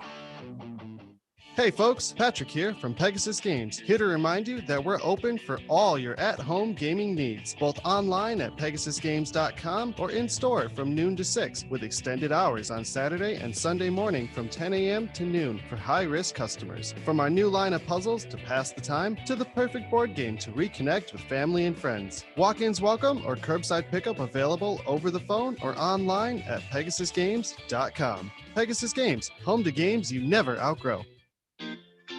The Lazy Oaf Lounge is Madison's East Side place for friends and family. Stop in for a cold drink, stay a while for lunch or dinner. Awesome pizzas, juicy burgers, tasty apps, and a fish fry that is out of this world. Staying home for dinner tonight? No problem. Place an order for pickup or delivery at lazyoaflounge.com. The Lazy Oaf Lounge, 1617 North Stoughton Road, Madison. Order online at lazyoaflounge.com. Coronavirus update. I'm Ed Donahue with an AP News Minute. The Dow finished with a record high today, up 424 points.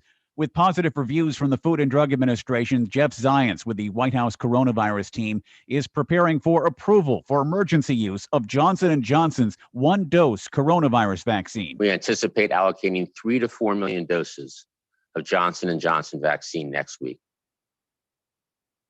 Johnson & Johnson has announced it aims to deliver a total of 20 million doses by the end of March. CDC Director Dr. Rochelle Walensky says the number of coronavirus cases is still high, but the trend is headed in the right direction. In the past week, average daily cases declined 25% to approximately 64,000 cases per day.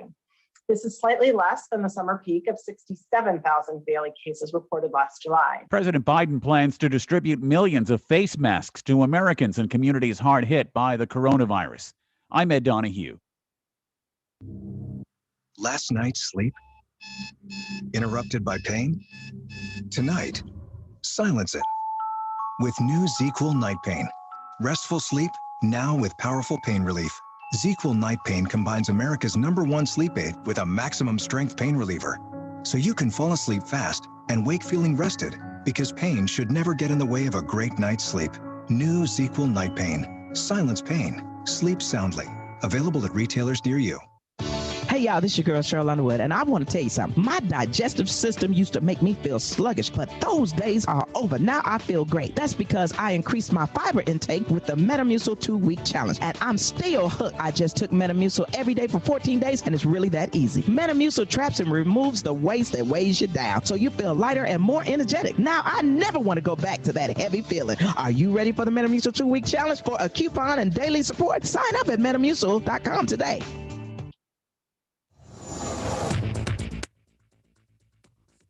For Devil Radio, 92.7 FM and WTTN 1580 AM, I'm Luke Mathers with your headlines for Wednesday, February 24th.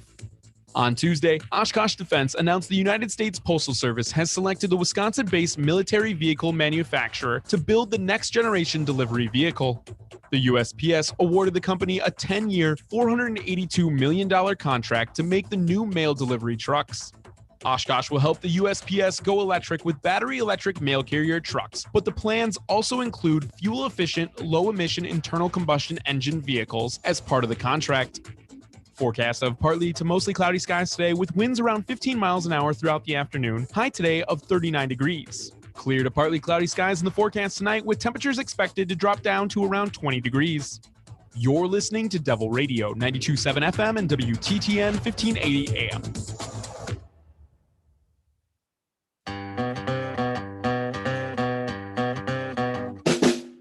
The Devil's Advocates, tackling the issues you're not allowed to talk about at the dinner table. Welcome back to the Devil's Advocates Radio Show. Couldn't decide how I wanted to say that. How did it sound? Kind of iffy as far as I was concerned. Yeah, I'm not clear. I really feel welcome. I got to be honest. Let's cut that and I'll do it over again. Let me see. Welcome back to the Devil's Advocates Radio Show. Happy Hump Day to us all. Phone lines open for your calls at 844-967-2789. A congressional hearing, the U.S. Post Office, the topic. Louis DeJoy, still the Postmaster General, Dom. How does that happen? Apparently, the president doesn't get to appoint the Postmaster General directly, but a board of governors or a board of directors of sorts of the U.S. Postal Service gets to do that. And Dom, you brought some breaking news to my attention. Why don't you break it for the people? Real quick, Biden, to the accentuate your point, Biden has very limited authority to oversee U.S. Postal Service operations or Postmaster General Louis DeJoy. He was hired by and reports to the Postal Service's governing board, a 9-member bipartisan Senate-confirmed panel. Only 6 of the 9 seats on the board were filled by President Trump, leaving Biden significant sway for future in the agency, and he has exercised that sway today. The Post also reporting Biden will nominate a former U.S. Postal Service executive, a leading voting rights advocate, and a former postal union leader to the Mail Services Governing Board. Dominic, we've got some sound of Postmaster General DeJoy. See, I'm much peppier now. Let's try it, Fancy Brian, if you'd be so kind. Gonna need your help. Let's do it for the people. Cut number 10, DeJoy. I'm sorry. Too many Americans were left waiting for weeks for important deliveries of mail and packages. This is unacceptable, and I apologize to those customers who felt the impact of our delays. I don't accept your apology. You certainly don't seem very apologetic. I mean, you said the words, but you don't seem, I don't believe you. I don't feel it from you, Lewis. Well, he is the right man to confront these issues. Dom, let's play for the people. Cut 11, Fancy Brian. We need to frankly confront the problems we face, be candid and realistic about the magnitude of the solutions we require, and embrace the few crucial elements of legislative help we need from Congress. So let me jump in a piece you shared, Jacob Bongaj and others at the Washington Post. Postmaster General Louis DeJoy told a House panel Wednesday that his forthcoming strategic plan for the U.S. Postal Service may include slowing first-class mail and removing a significant amount of mail from air transportation. Well, that ain't going to speed it up. His remarks come as members of the House Oversight and Reform Committee press him and the Postal Service Board of Governors Chairman Ron Bloom about delivery service and financial crisis at the national mail provider as Democrats in Congress push President Biden to install new board members, well, you reported on that, Tom, that could reshape the agency and, more importantly, perhaps oust DeJoy. Yes, please. Dominic, Republicans on the committee have largely used the hearing to defend DeJoy from attacks from Democrats about how the Postal Service handled ballots in the election mail ahead of the November election, sparking tense exchanges between Democrats who voted to impeach former President Donald Trump and Republicans who attempted to baselessly overturn the election that removed him from office, citing falsehoods about mail-in voting. Well, we've got a little sound from the actual hearing today as well, not just DeJoy apologizing, but a little interplay on this one. Rep. Jim Jordan, one of your favorites, Tom, a Republican from Ohio, firmly gerrymandered in his position. I can't imagine even the people of Ohio like Jim Jordan, but Fancy Brian, going to need your help like you a lot, big guy. Played for the people, Rep. Jim Jordan, cut 19. It was all a charade. You not take my word for it. The Wall Street Journal called it a giant conspiracy theory.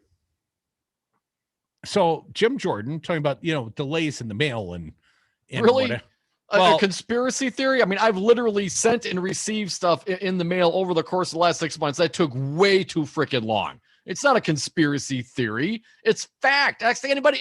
Have you not used the mail system recently, Jim Jordan? Well, mostly I use the express mail now. If I want something to get there in a reasonable amount of time, I pay additional postage, for the 1 to 3 day service. And if you've been waiting for a Devil Radio t-shirt, that's the exact kind of postage I'm using to get them out to you guys. Right. All the t-shirt winners so far, I believe, t-shirts in the mail. So we'll perhaps give away a t-shirt in the 4 o'clock hour. I hated doing so when we had so many unrewarded t-shirt winners down, but now we've done our part. Stamps.com. It's a wonderful thing. But the response to Jim Jordan, play it real quick. Let's do it 1, 2, 19 and 20. The response will come from Gerald Conley, a Democratic congressperson from Virginia.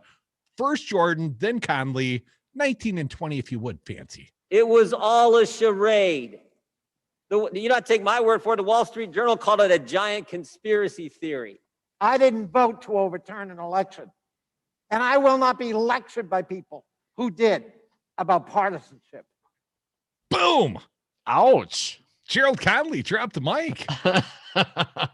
Now, a little bit more actually questions directed towards DeJoy.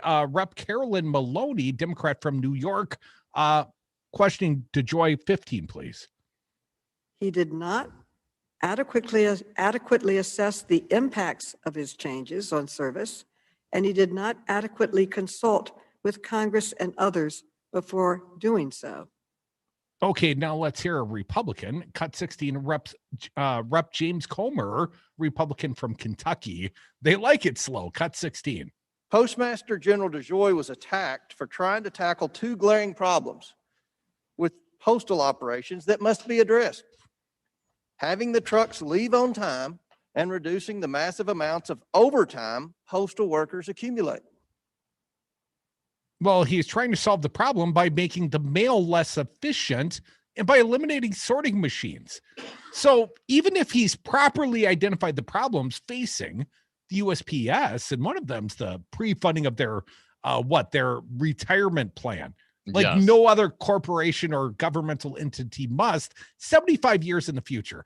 Get rid of that requirement, and I think you'd probably solve most of their problems. But above and beyond that, even if he's a savant and he's identified the complexity of the problems, his solutions are asinine. And they didn't actually solve any of the problems of the American people. They should get an apology from the Postmaster General. This guy is what? He's in logistics, but effectively he's a competitor to Right. the United States Postal Service. It He was all tried lip to make service. it better. It was all lip service. He wasn't contrite. He didn't mean it. He doesn't mean it. He was in Trump's back pocket. I'm not clear, and I have to go back perhaps and look at some of the reporting that he didn't profit off of this in some way, somehow. Also from the Post here, Curdy, the Postal Service bill would cut retiree health care pre-funding requirements and set on-time delivery targets. That's the health care pre-funding requirement thing that's been costing them all sorts of money. I remember Big Ed Schultz, and he's now departed, but when Big Ed had a radio show, he was talking about the issues of the pre-funding of the retirement plan at the post office as the problematic aspect that was driving the deficits at the USPS. We have a little bit more sound from this hearing, just two more.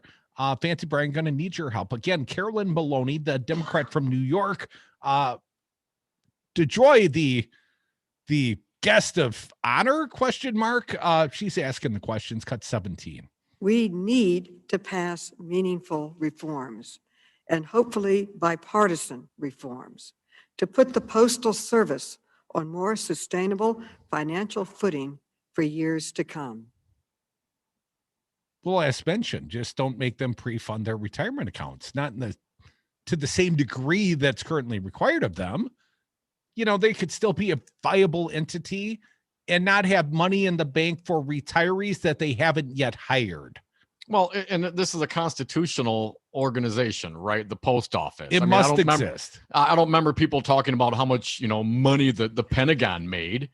You know what I'm saying? What are you talking about? This is a service provided in the Constitution for the welfare and the benefit of the American people. You know who's going to suffer from this, of course? People that live in rural areas, because they're going to get less delivery.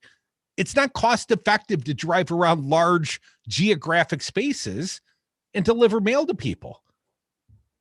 And quite frankly, Amazon's not going to pick up that slack. FedEx, those delivery The last agencies? mile? Hell no. There's No, no they money use in the last mile. USPS to deliver half their packages. One more from a another Democrat, Rep. Jim Cooper, Democrat from Tennessee. Again, the hearing for Louis DeJoy, Postmaster General. Get used to me, cut 18. You're a political appointee, a holdover. No one knows how much longer your board. That's incorrect. I'm not a political appointee. I was selected by a bipartisan board of governors, and I would really appreciate if you would get that straight. Well, how much longer are you planning to stay? A long time. Get used to me. Oh, hell no. What? Get used to me. A little bit more on this post office board of governors. As we mentioned, Biden's going to nominate some folks. He will nominate Ron Stroman, the Postal Service recently retired Deputy Postmaster General, Amber McReynolds, the Chief Executive at National Vote at Home Institute, and Anton Hajar, a former General Counsel for the American Postal Workers Union. If confirmed, the nominees would give Democrats a majority on the 9-member board of governors with potentially enough votes to oust DeJoy. Get used to you. I want to get used to your backside walking out the door, DeJoy. And one other, I guess I want to throw again out there. I'm using the Washington Post as a source on here.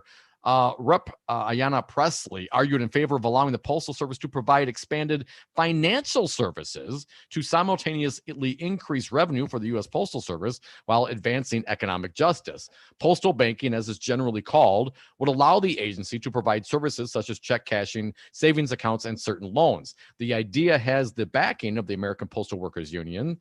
Its president said the agency already has statutory authority to expand its existing financial offerings, which include money orders and limited check cashing. Quote, we're in all these neighborhoods where banks have pulled out. We're trusted, we're trained, we're accountable, we're dedicated, and 91% of the people in this country through the entire political spectrum support the Postal Service and trust postal workers. Advocates for postal banking include a number of economists say expanded financial services could help reach the 6% of adults who currently do not have access to a bank account. A 2014 report by the Postal Service Inspector General estimated that expanded banking could generate roughly $8.9 billion in new revenue. I like this idea. Again, I'm not my bright idea. This was being advocated for nearly a decade ago by Big Ed Schultz. Let them cash your checks. Let them provide low interest loans and perhaps even bank accounts. Services for the American people, with or without a profit motive. Reaching people where the banks have already pulled out. Do you know how Right? cool I am, Dominic? When I was a kid, I collected stamps. Yeah. Big stamp collector, this guy. Oh, really like large stamps or just many stamps? U.S. No, just the big ones. If it was too big for the envelope, it was in my collection. That's the one you want. No, That's I don't what you mean want. I wasn't a physically large stamp collector. I was a young stamp collector who invested the entirety of my allowance and little odd jobs I could work. I used to buy stamps. I used to go to the place in Middleton right on University Avenue, and I would pick little stamps from my collection. Oh man, I just pulled out my stamp collection within the last month. Oh, you still have it? Oh yeah. It's Have you worth had something, man. Have you had it appraised? Well, I can appraise it. It's excellent. It's worth hundreds of billions of dollars. Might be worth a couple grand. You know, I didn't have any stamps that were more expensive than maybe $20. But every Christmas and stuff, I'd ask for stamps. Yeah, I know. That makes you so much more impressed by me. You know, you gotta What have did you hobbies when you're a collect? kid. Other than tequila bottles. Empties mostly. Heartbreaks, man. Come back with us. More Devil's Advocates.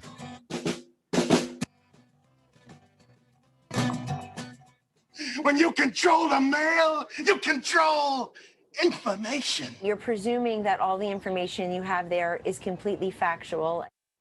Listen to the Devil's Advocates live weekdays from 3 to 6 p.m. Scott Walker tweeting out from a La Quinta in a Rancho del Solio Ronald Reagan fashion shirt. You know, only as a available guy who's online. wearing a Bernie Sanders shirt, how can you Mine's rip on bootleg. a guy for wearing a Ronald Reagan shirt? Buddy, I got a Bernie bootleg on. This is cool on so many levels. You don't even know how cool I am. I do not. If it could just be a little tighter. We're 1 year into the COVID pandemic, and it's clear that we can't afford more obstruction from Republicans like Senator Ron Johnson. He's twice voted against COVID relief bills that would have helped struggling Wisconsin families. We can and we must provide people the relief they need to take care of their families. Together, we can create a better future. Text ACT to 668-366 to join Move On. Message and data rates may apply. MoveOn.org. Political action paid for and is responsible for the content of this advertising. Poll.moveon.org. Not authorized by any candidate or candidates committee. Hi, this is Dom from the Devil's Advocates inviting you to join us on Patreon.com. Patreon allows for our audience to access exclusive programming not available anywhere else and gives you the ability to directly support the greatest radio show ever. History's patrons have supported the works of Michelangelo, Leonardo da Vinci, Monet, and now with your support, the Devil's Advocates. So please go to Patreon.com and search the Devil's Advocates to pick your subscription. That's Patreon.com and the Devil's Advocates, the greatest radio show ever. The Devil's Advocates. There are lots of people that haven't made up their mind on this race, and you think, how could that be? No, there are. There are a lot of people that could still make a decision all the way on election day down. Undecided voters are the biggest idiots on the planet. Try giving short, simple answers.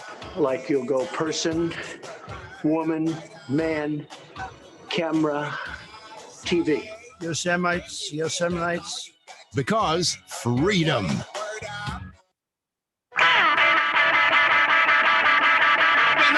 To the bottom, I go back to the top of the slide. We'll stop and turn and go for a ride. Wreaking havoc on America, just like they wreaked havoc on Wisconsin.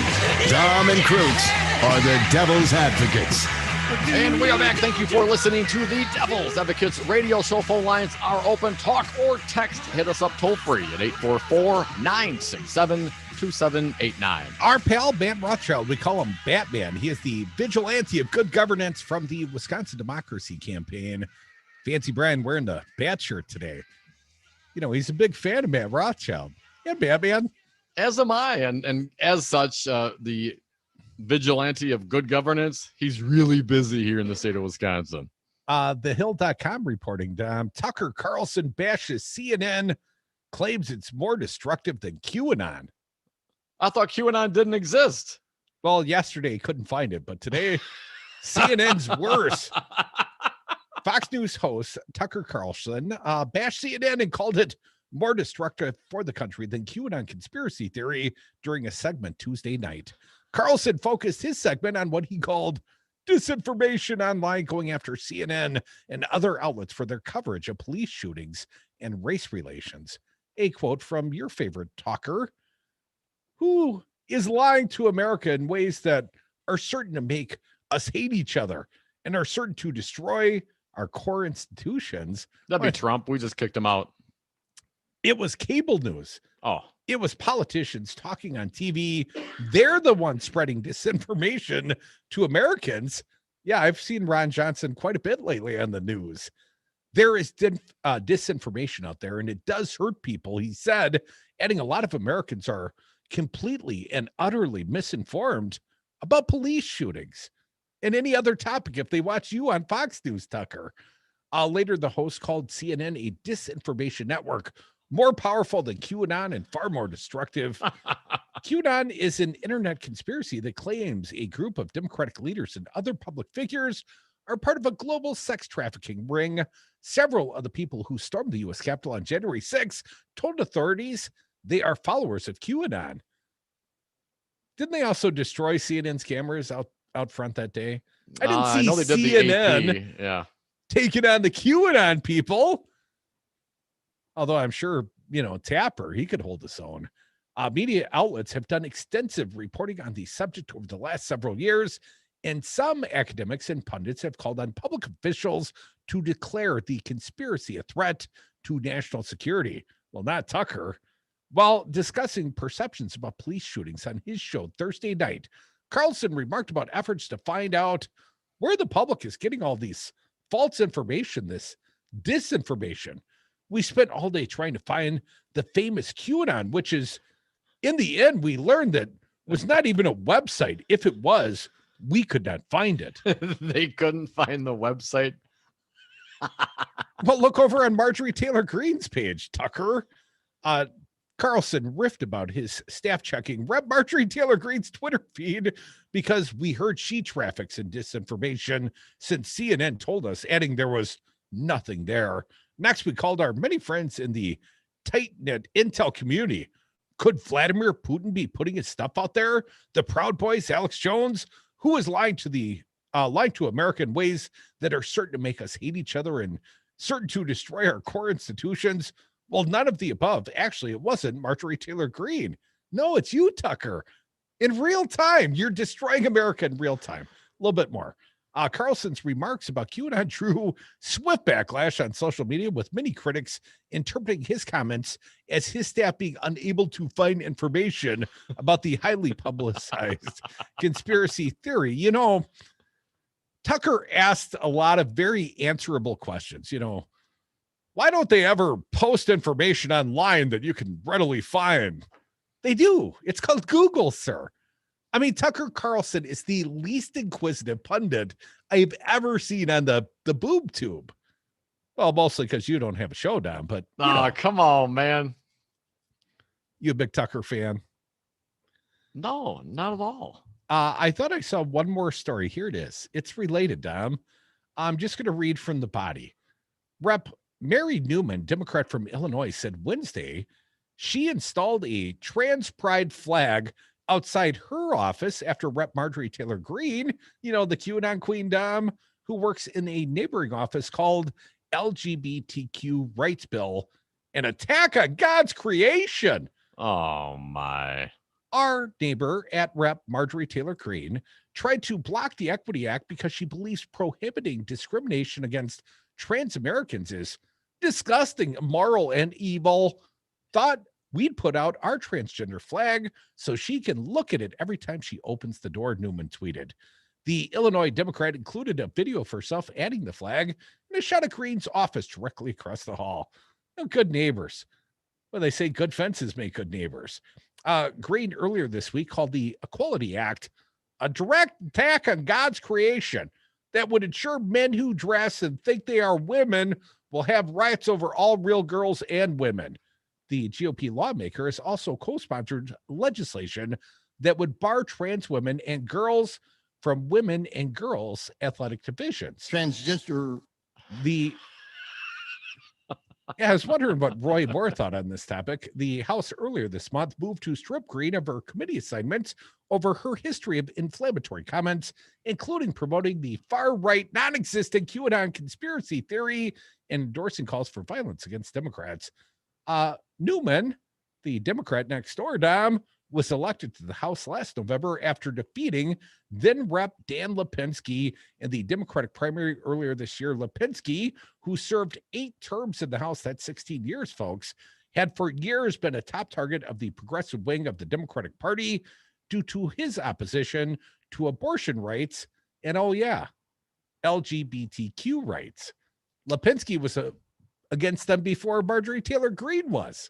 Crudy, Rep. Val Demings tweeted this out a couple hours ago. We retweeted it at Devil Radio. If you're not following us on Twitter, please do at Devil Radio. Here's what Val said. I don't even follow us on Twitter, but please continue. House Republicans just voted unanimously to try to adjourn Congress in a failed effort to block the Equality Act, a civil rights bill to extend federal civil right protections to LGBTQ Americans.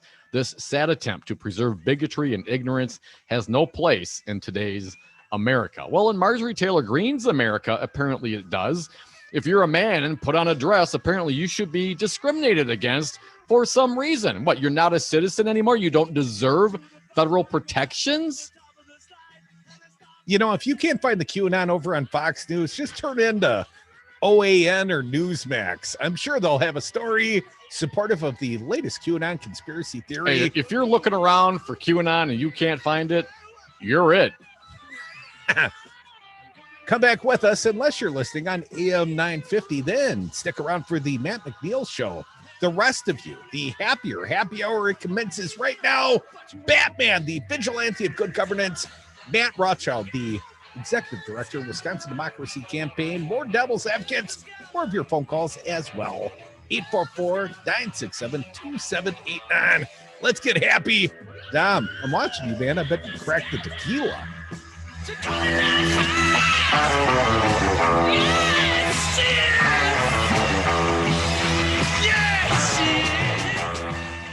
I want to see virtue and morality returned to our country. I want it freed from political correctness and social experimentation, transgender troops in our bathroom, and inclusiveness. One of our attorneys is a Jew.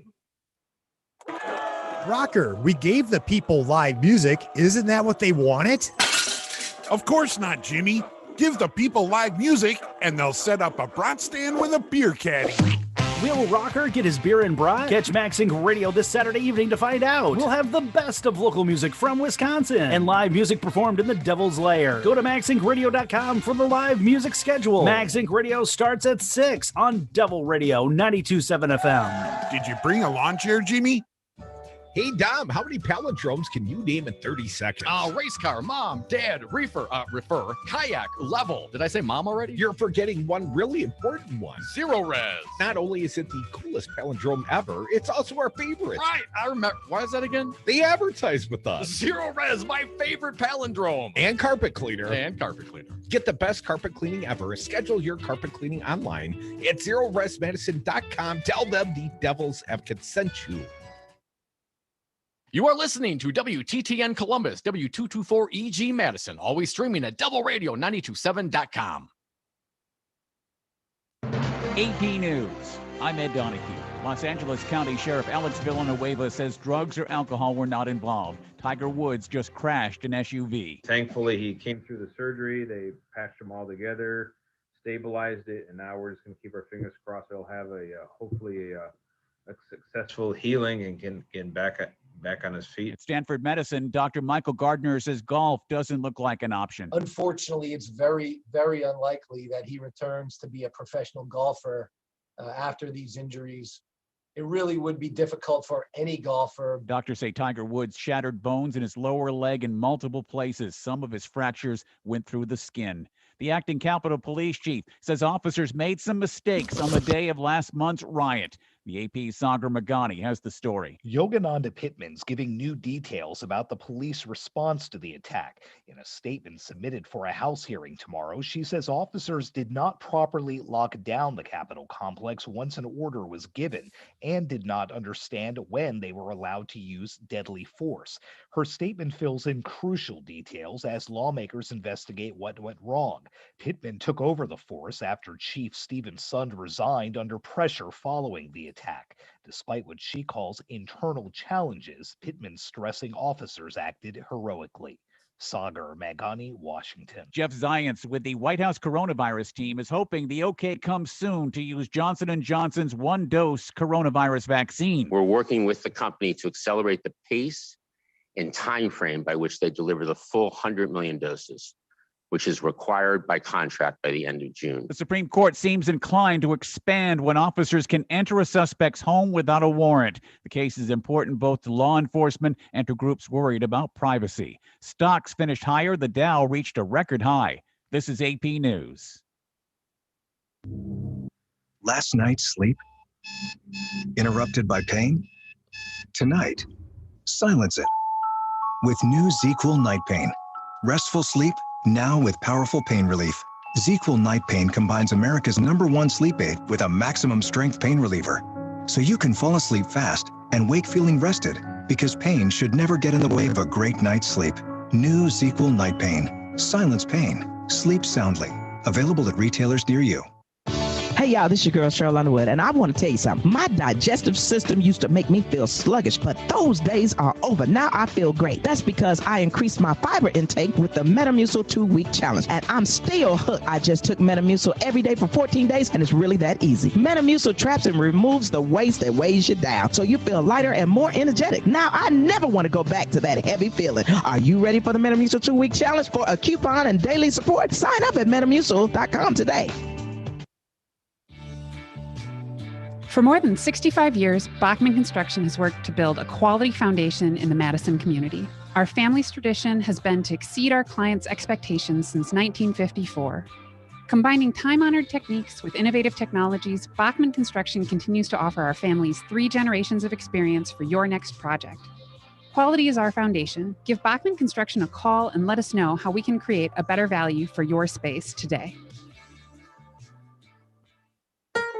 This is Chad Spate, owner of Chad's Design Build. For almost 30 years, we've been improving, restoring, and expanding homes while also advocating for social and economic justice.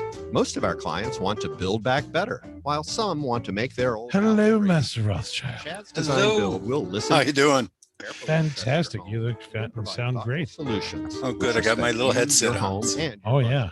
We are proud of the Just bring us in for a landing safely and we'll be all right. Thank you. Put the wheels down. Yeah. Awesome, man. We got a couple minutes here. Just two and a half. Devil's Advocates Radio Network, Wisconsin. That's DARNWI.com. That's DARNWI.com. Hi, this is Dom from the Devil's Advocates inviting you to join us on Patreon.com. Patreon allows for our audience to access exclusive programming not available anywhere else and gives you the ability to directly support the greatest radio show ever. History's patrons have supported the works of Michelangelo, Leonardo da Vinci, Monet, and now with your support, the Devil's Advocates. So please go to Patreon.com and search the Devil's Advocates to pick your subscription. That's Patreon.com and the Devil's Advocates, the greatest radio show ever. Hey, it's Pizza Box Mike. I've got a show outside the Pizza Box. Be sure to listen on Saturdays at noon on Devil Radio. There is a reason why they won't let me on Facebook anymore.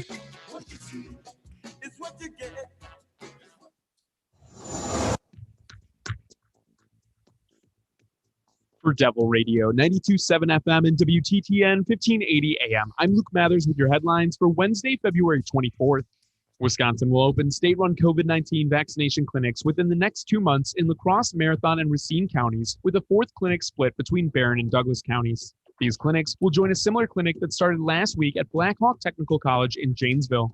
Governor Tony Evers has extended the application deadline for Dane County Sheriff until 5 p.m. on March 12th from the original deadline of last Thursday. Senator Ron Johnson, who previously said the January 6th Capitol attack didn't seem like an armed insurrection, claimed on Tuesday that leftists posing as Trump supporters played a role in the storming of the Capitol. Those claims were made despite the fact that people who have been arrested for their involvement have documented histories of being Trump loyalists. You're listening to Devil Radio, 92.7 FM and WTTN 1580 AM. Warning, you are about to listen to the greatest radio show ever. And due to contractual obligations and to shield our airwaves corporate licensees from any semblance of liability, responsibility, and gullibility, we must tell you the views represented on this show are not necessarily those of this station or its management. This radio show contains differing points of view on current political topics, and due to the nature of its contents, it should be heard by everyone. Thank you for listening. 3, 2, 1. Now live from the heart of liberal Wisconsin, where the political party is just beginning, welcome to the Devil's Advocate Show. Best friends proving it's never personal, only politics. Please allow me to introduce myself. Now here are your hosts, Dom and Crute.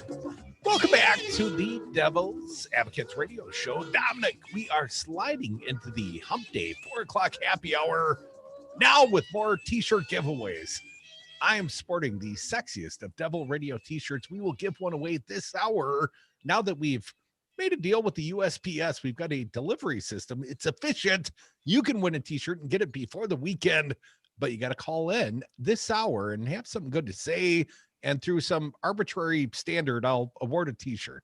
Maybe you will, or fancy brand. We'll see.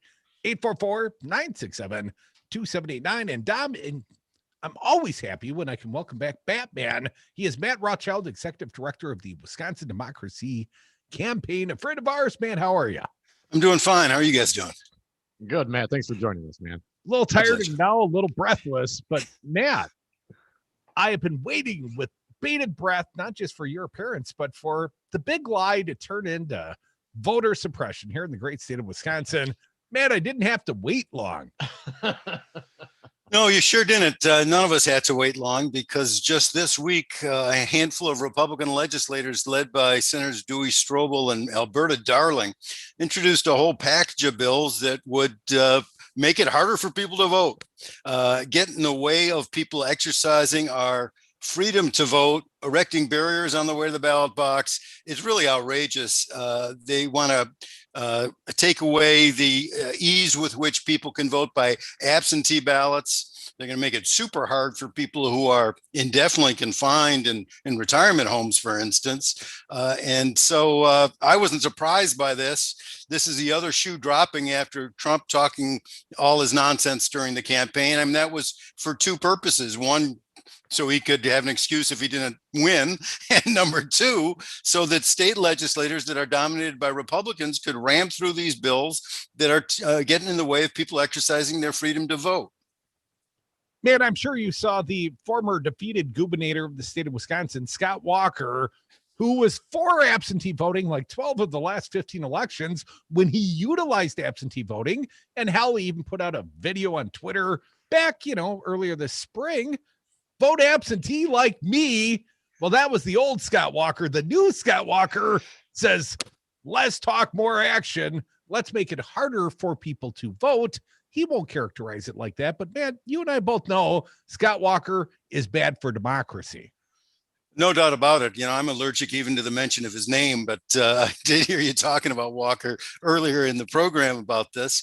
And the amazing thing about these bills is just how far they go. They go so far to say that any employee at a nursing home who even encourages one of their residents to vote is committing a felony. You can't encourage people to vote anymore in our democracy. That's how bad it's getting. Well, that's because as part of the evidence, air quotes, that was offered by Dan O'Donnell, righty-whitey talker, well, these damn Democratic nursing aides, they're influencing grandma. They're forcing her to vote for Joe Biden. I can't prove it, but Dan O'Donnell said it during a voting irregularity hearing, the very first one at the assembly this year. Man, I'm sure you're familiar. Yeah, I was listening into that, and he was just blowing smoke every which way without any evidence to back it up. And, it's one thing if someone is telling you who to vote for. It's another thing if you're just saying, hey, don't you want to vote? I mean, that's America. We should be able to encourage people to vote in this country, I would think. Voting is our democratic promise. And you're going to commit a felony if you're encouraging someone to cast a ballot, not telling them who to vote for, but just vote or just register to vote or just ask for an absentee ballot. All those things would be felonies now if you're working for a nursing home. Well, Matt, indefinite confinement, we've discussed this many times on this show. Indefinite confinement offers a quote unquote loophole to not have to secure a voter ID to get your ballot. And God knows that Scott Walker and Republicans and every other damn person, doesn't want to see fraud at the ballot box. So you must apparently supply voter ID, which I'd be okay with. But now they effectively want to eliminate this unless you got a note from your primary care physician or a well-trained nurse. I mean, Matt, effectively, they don't want indefinite confinement as an excuse. And specifically, if you registered during the period of the pandemic here in the state of Wisconsin, you must re-register because God knows a pandemic's not a good enough reason not to vote in person on election day, sir.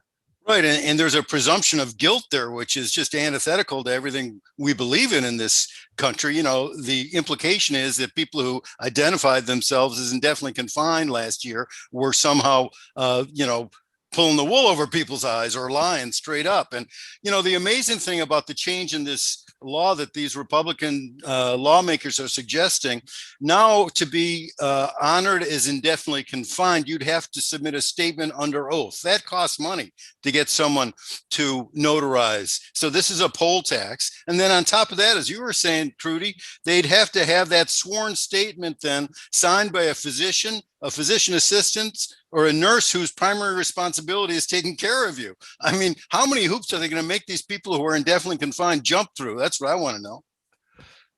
Folks, you're listening to the Devil's Advocates radio show. Matt Rothschild, Executive Director of the Wisconsin Democracy Campaign, joining us via the Zoom. Matt, thank you for doing so. The indefinite confinement, though, and specifically the Republicans put forth the language that, you cannot use a communicable disease, a pandemic, as a reason, as an excuse, quote unquote, for your indefinite confinement. But I have not heard, nor has any evidence been presented, that those who did claim indefinite confinement, even those who did not submit a photo ID, I'm not seeing any reporting or any investigation showing that those people are not the people who actually voted, that they were not who they said they were.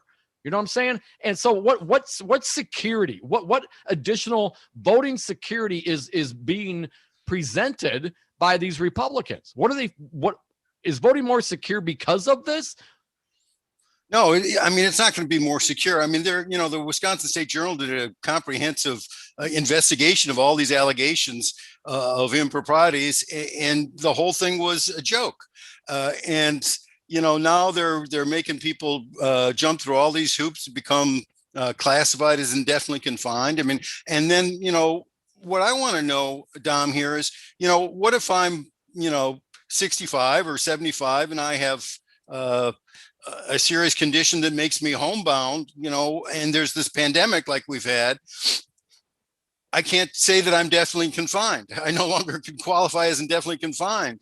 And it's not only for this pandemic, it's for any future pandemic. And so it's just a way of trapping people in their homes and not really letting them go out to vote unless they jump through all these hoops about go get something notarized and then get your doctor to sign on too. And who's got time for that? It's completely safe to go out and vote. That's what Robin Voss said. Incredibly safe. All right, Matt. So if these proposals do absolutely nothing to provide greater voter integrity, security, whatever, what voting problem do these proposals remedy? It's a remedy for a non-existent problem. That's the thing, but it's the hoax upon the hoax. I mean, it's predicated on something that doesn't exist, widespread problems at the voting booth. And these solutions aren't going to, solve any of those problems that don't really exist anyway. They're just going to make it harder for people to vote, harder for people in nursing homes to vote, harder for the disabled to vote. And it's just going to discourage people from voting. We had huge voter turnout in this state, which they should be celebrating. And they had a lot of Republicans turn out to vote too, which they should be celebrating. But instead, they want to clamp down on the number of people who are voting. This is an old and established Republican ploy. It goes back decades. Paul Weyrich, the old social conservative, was talking to the Religious Roundtable back in 1980. And he said, I don't want everybody to vote. We do better when fewer people vote. I mean, that's the Republican playbook. And this is just pages from the Republican playbook that we're seeing here being introduced in the Wisconsin legislature. Well, as far as I can tell, Matt, the only problem this might fix for the Republicans is the fact that they lost, at least their presidential, but many of the Republicans won. So it's just voter suppression. I mean, that's it. And Evers came out right off the bat and said he's not going to sign anything. He'll veto any of the stuff that comes through. So what's the point? How do you see this playing out? Well, I think it's just continuing contaminating the body politics with these bogus assertions that cut at the heart of the validity of our system. And it helps the Trump party.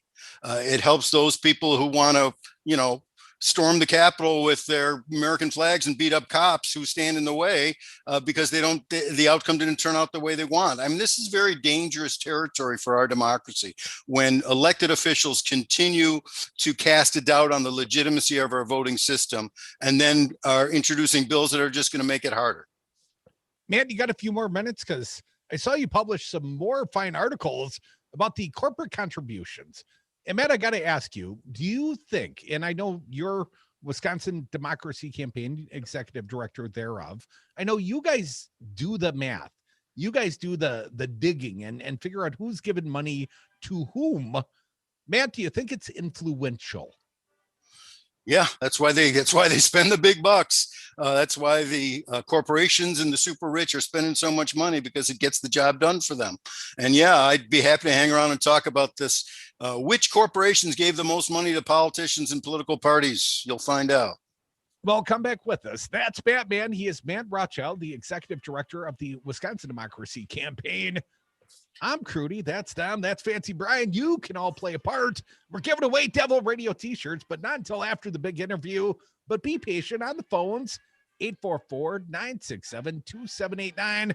Come right back. More Devil's Advocates.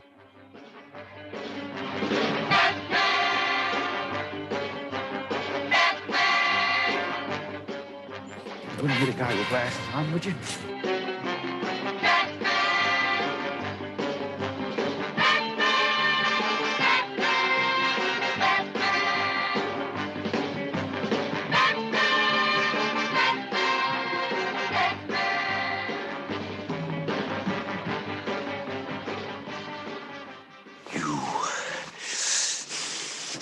Are my number one guy. What are you? I'm back. Do you suffer from secondhand snoring?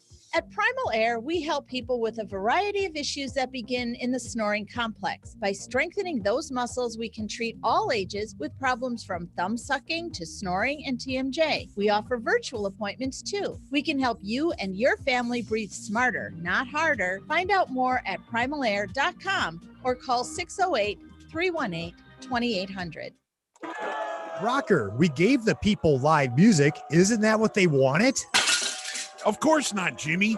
Give the people live music and they'll set up a brat stand with a beer caddy. Will Rocker get his beer and brat? Catch Maxing Radio this Saturday evening to find out. We'll have the best of local music from Wisconsin and live music performed in the Devil's Lair. Go to maxingradio.com for the live music schedule. Maxing Radio starts at 6 on Devil Radio 92.7 FM. Did you bring a lawn chair, Jimmy? 3 great stations have teamed up to bring you one tremendous impact. Chicago's Progressive Voice, WCPT 820 AM, Minnesota's Progressive Voice, AM 950, and Devil Radio 92.7 Madison. Representing the best independent progressive talk stations in cities in America, we partnered to offer one affordable advertising package that can cover the Great Lakes region. Now your company or cause can reach our highly engaged combined monthly audiences of over 250,000 listeners, plus our combined worldwide streams and digital footprints at one low price. Local service, creative, and ad production available for an impact second to none. Call Devil Radio today at 608-819-8255.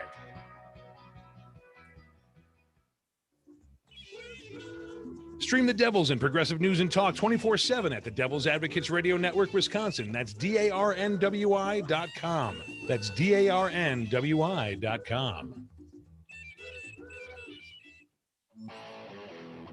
Miss your favorite show? Find our entire podcast library at devilradio927.com.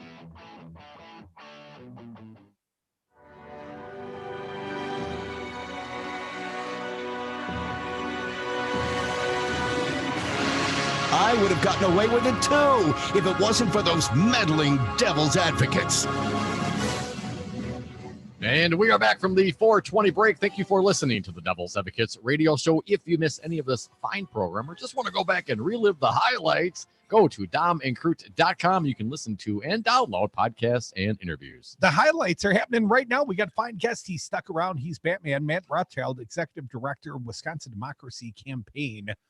Matt, want to talk about the money slushing around in politics. Let's start with the parties. Here under Wisconsin campaign finance law, the newly changed law, to keep Scott Walker's ass out of prison, my understanding is the parties become the big conduits for all the corporate cash.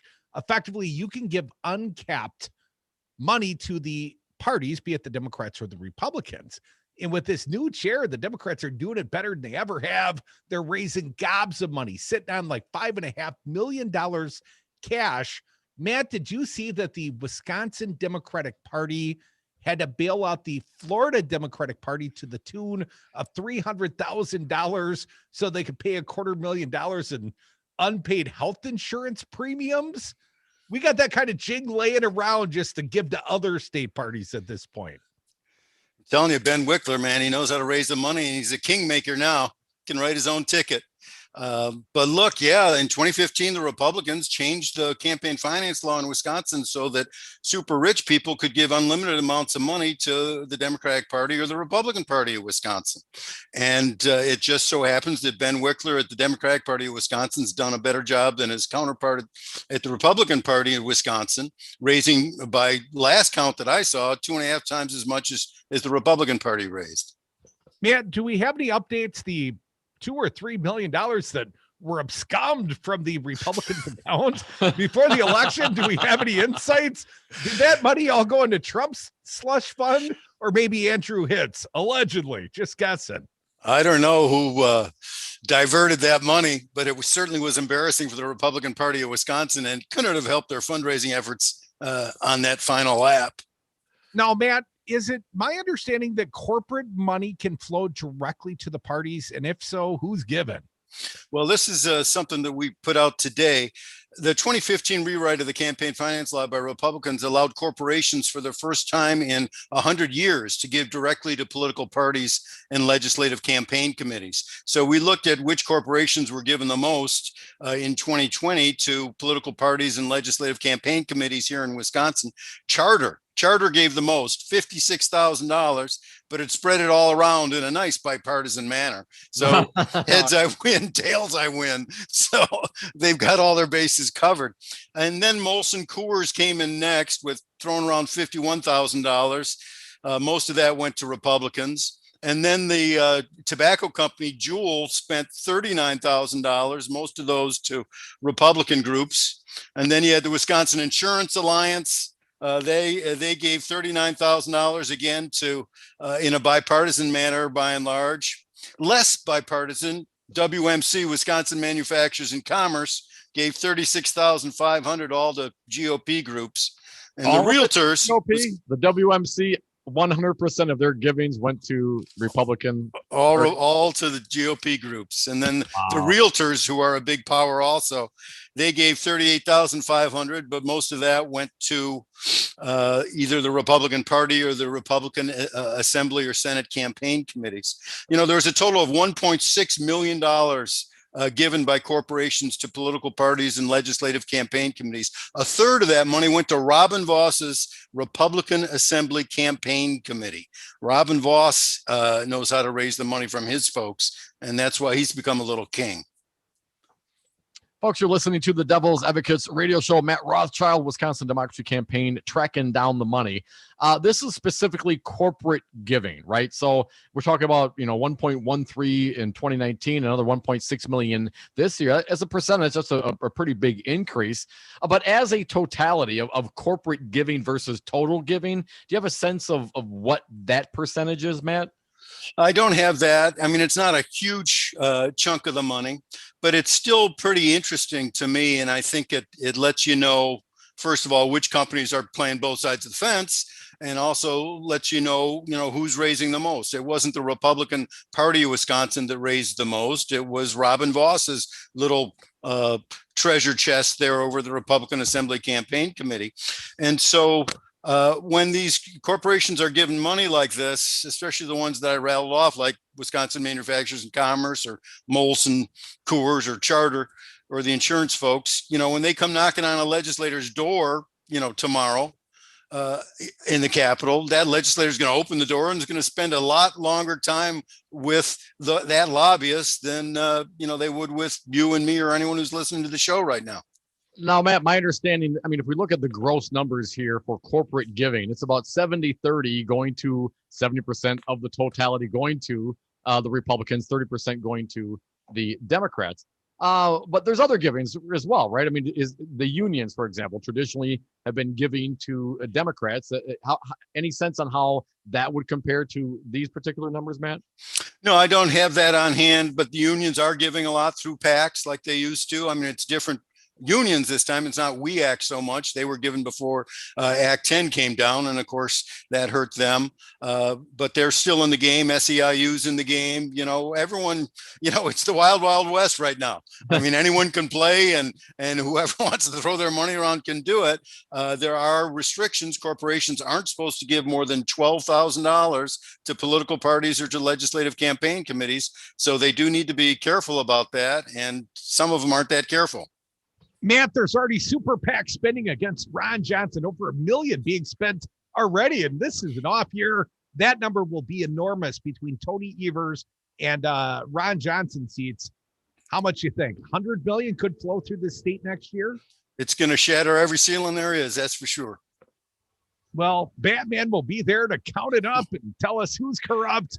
And it's probably all of them. But anyways, Matt Rothschild, Executive Director, Wisconsin Democracy Campaign. You know, maybe I'm just salty because none of those shekels ever seem to trickle down. Man, be well, man. We'll talk soon. Come back with us. More Devil's Advocates giving away a t-shirt, but you better have a good take at 844-967-2789. Thanks, Batman. Thanks, guys. We became a pretty good governing party. We have seen a small increase in deaths, which is a good thing. Fool me, we can't get fooled again. Devil Radio, your fix for progressive news talk from Black Earth to Columbus. Always streaming at darnwi.com. This is Dom from the Devil's Advocates. Cody and I have been doing this show for almost 10 years, and we've never had a more engaged, dialed in, and motivated audience, and we love them for it. Now is the time for you to reach the greatest audience ever. Call now and advertise with the Devil's Advocates and Devil Radio, 92.7 FM and WTTN 1580 AM. Get your message out and let the greatest radio audience know how to support your business. Call Luke at 608-819-TALK. That's 608-819-8255. Or go to darnwi.com. Stream the Devils and progressive news and talk 24/7 at the Devil's Advocates Radio Network, Wisconsin. That's darnwi.com. That's darnwi.com.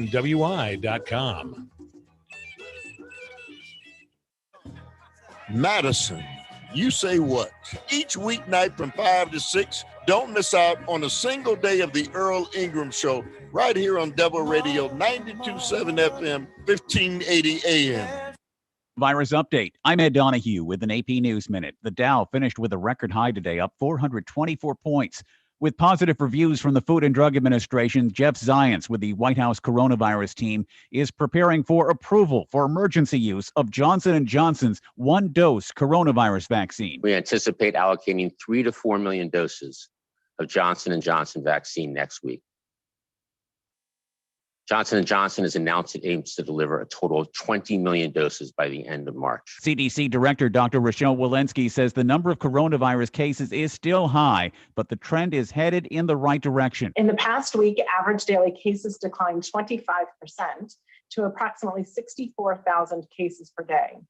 This is slightly less than the summer peak of 67,000 daily cases reported last July. President Biden plans to distribute millions of face masks to Americans in communities hard hit by the coronavirus. I'm Ed Donahue. Last night's sleep? Interrupted by pain? Tonight, silence it. With new ZQL Night Pain. Restful sleep, now with powerful pain relief. ZQL Night Pain combines America's #1 sleep aid with a maximum strength pain reliever. So you can fall asleep fast and wake feeling rested, because pain should never get in the way of a great night's sleep. New ZQL Night Pain. Silence pain. Sleep soundly. Available at retailers near you.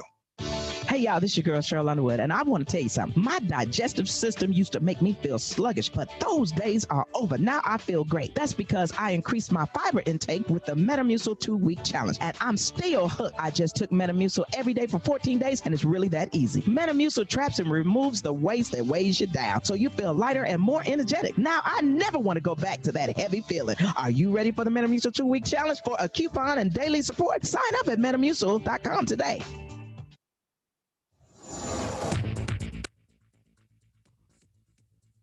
For Devil Radio, 92.7 FM and WTTN 1580 AM. I'm Luke Mathers with your headlines for Wednesday, February 24th. The Wisconsin legislature has approved a plan to waive Wisconsin's one-week waiting period for unemployment benefits through March 13th, begin to move forward with updating the outdated technology for unemployment benefits system in Wisconsin, and to give schools and businesses legal immunity during the COVID-19 pandemic. The state assembly voted unanimously in support of the bill on Tuesday afternoon. The plans passed the state senate last week and will now move to Governor Tony Evers' desk for his signature. Forecast of partly to mostly cloudy skies today with winds around 15 miles an hour throughout the afternoon, high today of 39 degrees. Clear to partly cloudy skies in the forecast tonight with temperatures expected to drop down to around 20 degrees. You're listening to Devil Radio, 92.7 FM and WTTN 1580 AM.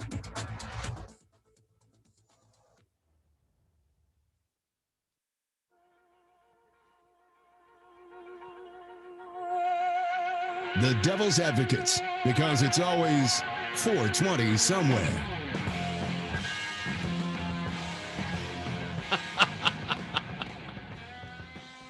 Welcome back to the Devil's Advocates Radio Show. I had to look at the clock, man. He said 4:20. I thought it was your segment. I want to thank It's always 4:20, Crudy. Want to thank our most recent guest, Matt Rothschild, Batman, Executive Director, Wisconsin Democracy Campaign. We'll be going to the phones in a moment at 844-967-2789. Don't forget, giving away a super sexy Devil Radio t-shirt on the big show in the next half an hour based on completely arbitrary criterion, which I will not publicly let you know. But, if I hear it, I'll know if you won. I'll tell you on the radio and then, give your information to Fancy.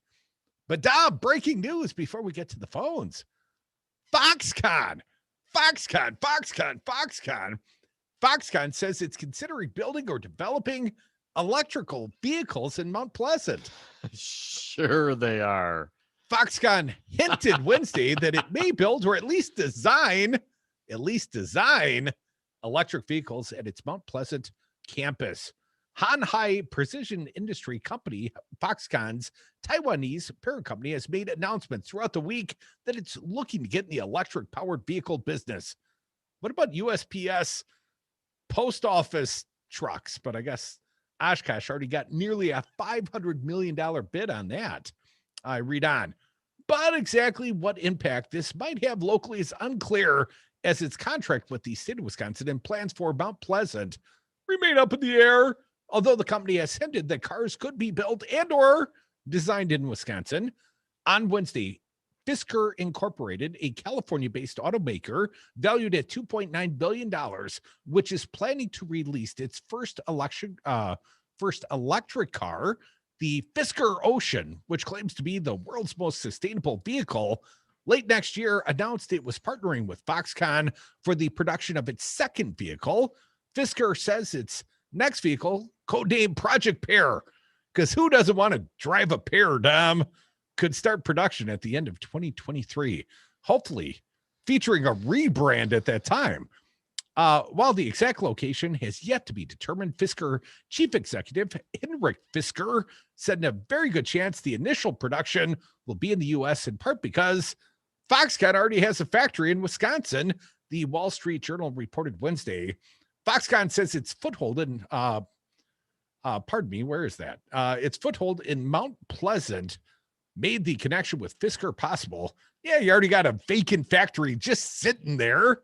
Let's build something or design something or produce something. They failed to follow through on the actual back of the napkin deal that they made with Scott Walker, put us on the hook as a state for up to $4.5 billion. The state used eminent domain to take people's land against their will for this boondoggle, right?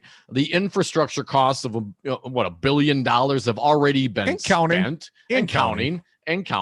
So, I mean, forgive me if the news story of the next thing that Foxconn, throws against the wall that they may or may not do. I mean, wasn't the last thing some ventilators? They were new ventilators. Oh, now they're not doing any ventilators. Oh, they're going to do what was the original deal? Do you recall? 10.5G factory down. They're going to build large screen televisions. But then when the groundbreaking happened, Scott Walker created a whole new 8G factory out of his you-know-what. Although rumor had it that they might actually create a 6G factory, which would be small screens like cell phones, televisions. And now apparently maybe electric cars down, but somewhere in the midst there, they also considered commercial fishing. Like they were going to make it a fish farm in Mount Pleasant, and the ventilators and whatever else, whatever they throw it's come on. At what point when you do something, let's talk about it. Right? I mean, are they negotiating with WEDC? I mean, because doing these screens and this original, that's a whole nother deal than auto manufacturing. What are you talking about? That's like, while manufacturing is manufacturing, sure, but it's a big category. And to do that, to compete with Detroit, with Tesla, to get into that game, what other kind of infrastructure are they going to have to invest in? Because the plant as it stands right now, data storage, that's not going to get it done. Design work, well, you can do that in any building. I mean, you don't need a manufacturing facility for design work. Are you overlooking the upside of fish farming, Dom? I'm just saying, they have been promising and thinking about and talking about all sorts of things since this entire deal started, and none of it has come to fruition. So I'm extremely skeptical. This was a political deal to begin with. If at the end of the day they actually hire a significant amount of people and and produce a product in this state, sure, man, we'll take that. I mean, we want industry to be in this state. I'm down with that, but not at a cost of $4.5 billion for the last deal. I mean, do they expect whatever they're going to do now? Is that going to have to be a whole new WEDC application? 844-967-2789. I don't believe it. I appreciate, the thought they got to do something. Perhaps they got lots of money. There's lots of industry, lots of manufacturing that can be done. But until something rolls off a line from that facility, I don't buy it. Dominic, it's a bad deal all the way around. I mean, we subsidize the labor at 17%. The only potential upside is what? The taxation on the working stiffs that we have to subsidize? Well, we only get about 7.5% maximum in state taxes against the labor. If we subsidize the labor at 17%, and it pays us back at 7.5%, and let's not forget the $36,000 entirely to Republican giving Wisconsin Manufacturers and Commerce, in part is making sure that Wisconsin manufacturers, no matter how profitable they may be, are subsidized in their tax base at 0.4%. Effectively, doesn't matter how profitable they are, they don't pay the state back. So unlike you, buddy, I don't want to see anything rolling off that line. Not if it means we, the taxpayers, are going to be on the hook for hundreds of millions or $1 billion more, because it's a crap deal all the way around. The math never made sense, and it never will. I don't care how many times you repackage it and rebrand it. Perhaps roll out a pair. And if you're paying 17 and getting back 7, that's a loss of 10. You're not going to make that up on volume. 844-967-2789. Now, I promised a t-shirt, man. Let's get to the phones and start giving away under arbitrary criterion like, Foxconn utilizes. I'm just being like an international conglomerate, Tom. Yeah. Joe from Madison, I think you called before. We'll take you first. Welcome back. Hey, Joe. I just wanted to return to our state embarrassment known as Senator Ron Johnson. I mean, how could we not return to that yet again and again? I just want to go back to his madness of yesterday in the hearings. And I think Luke described it best when he said on the news break, he just said that that Johnson's claims is that there were leftists posing as Trump supporters. And, one of the things I try to hit on again and again is, what's your evidence? What's the evidence that there were leftists posing as Trump supporters? How would you prove that? What did he offer? A magazine article written first-person accounting of some guy that was on the ground and only had his own personal vantage point, and a guy that isolated himself from other media accounts just so he could claim some sort of independence. The guy was part of that crowd in the first place, Joe. So consider the source. But how do you know? What's his evidence that they are? You see what I'm saying? Well, there's no evidence offered, just personal. I feel this way. Those look like no good necks. They must be Antifa. Well, of course, Joe, because Trump supporters would never, according, if you believe what Ron Johnson is insinuating, would never be the ones to, challenge the police. White nationalists, the 3%ers, the KKK, they're all down with law enforcement, right? Until they're not. So it was leftists who were going in and injuring all of these officers and the deaths that resulted. That's so and how do we? No, Joe. I want to. My impression is that the accounting that Ron Johnson was reading is that the leftists inspired and started it, which caused the police to then administer tear gas and try to disperse the crowd, and that made the crowd, they were just beside themselves because they backed the bad. Joe, how could this be happening to them by these police? And they didn't know what to do, so they stormed the Capitol, and really it's all the leftist fault, but we don't know who they are or where they came from, but that's what I read somewhere. Do you think there's a good chance that he won't run? I mean, he said that he was going to do 2 terms. I think he is running. I think this recent jackassery, Joe, is a reflection of the fact that Ron Johnson feels like he needs the Trumpsters to get reelected. And people have counted Ron out before. I mean, he beat Russ Feingold twice. Who would have ever seen that coming? Who would have ever thought, Rhodes Scholar or Rojo? Well, let's try the albino guy.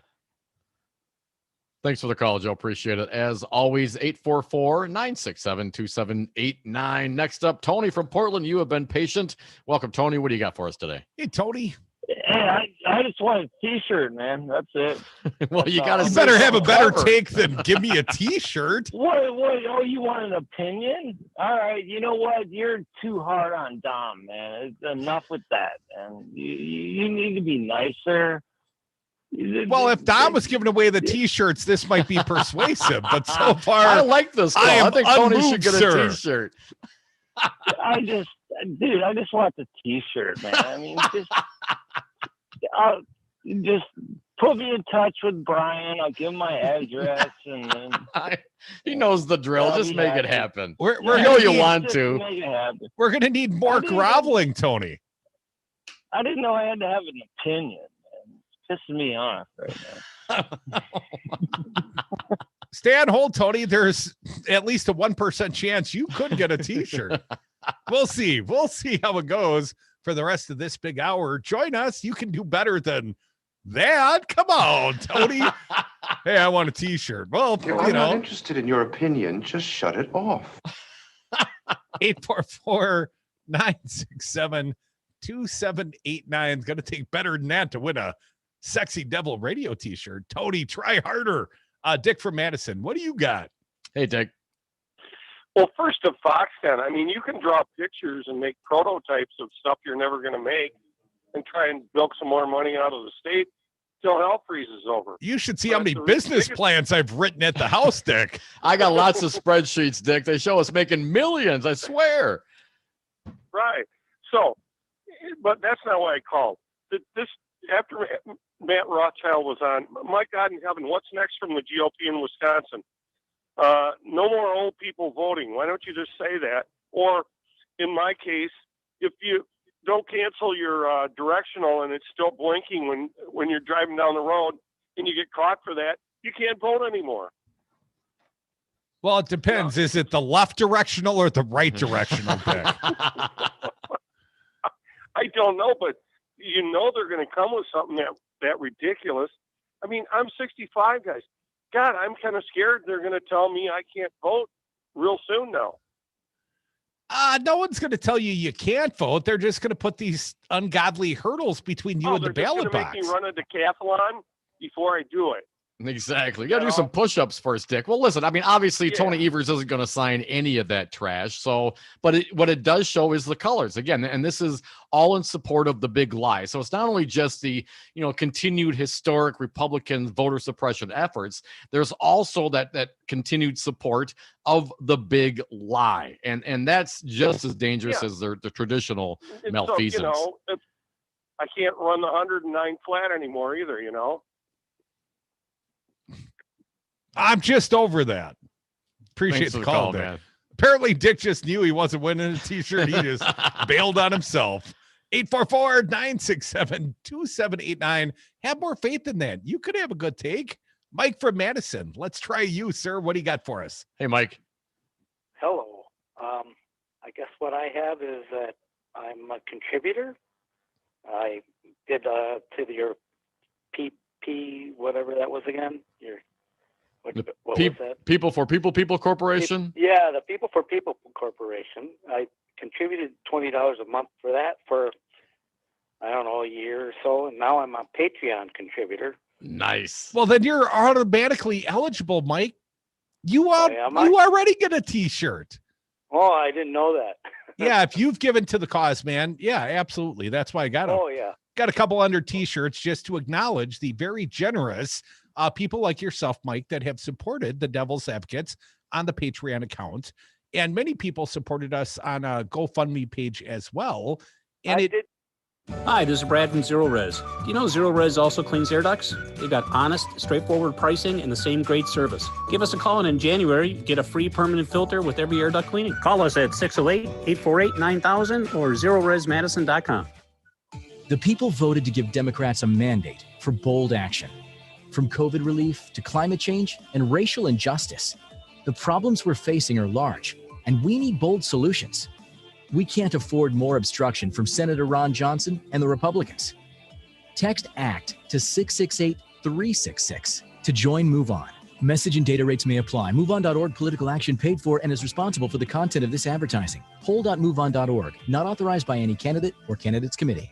Hey, Rocker, I heard you have a rye whiskey. I do, Jimmy. Rocker Rye Whiskey. The mash is a high rye with a touch of malted barley that makes it yummy. And Rocker Rye Whiskey is dedicated to the Madison music scene? It sure is, Jimmy. You can read the story on the back of the bottle at any of these fine locations. Star Liquor, Woodman's, Trixie's Liquor, Vic Pierce, Miller & Sons in Verona, Steve's Liquor, Total Wine, and enjoy Rocker Rye Whiskey at the Lazy Oaf Lounge and Sal's Dark Horse. Find out more at rockervodka.com.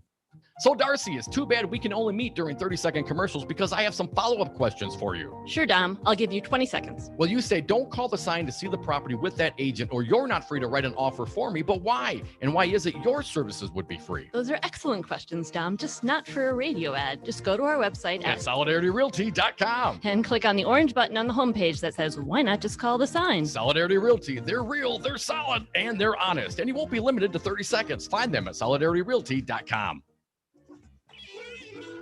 Stream the Devils and progressive news and talk 24/7 at the Devil's Advocates Radio Network, Wisconsin. That's DARNWI.com. That's DARNWI.com. You're listening to Devil Radio 92.7 and WTTN 1580 AM. That's pretty cool.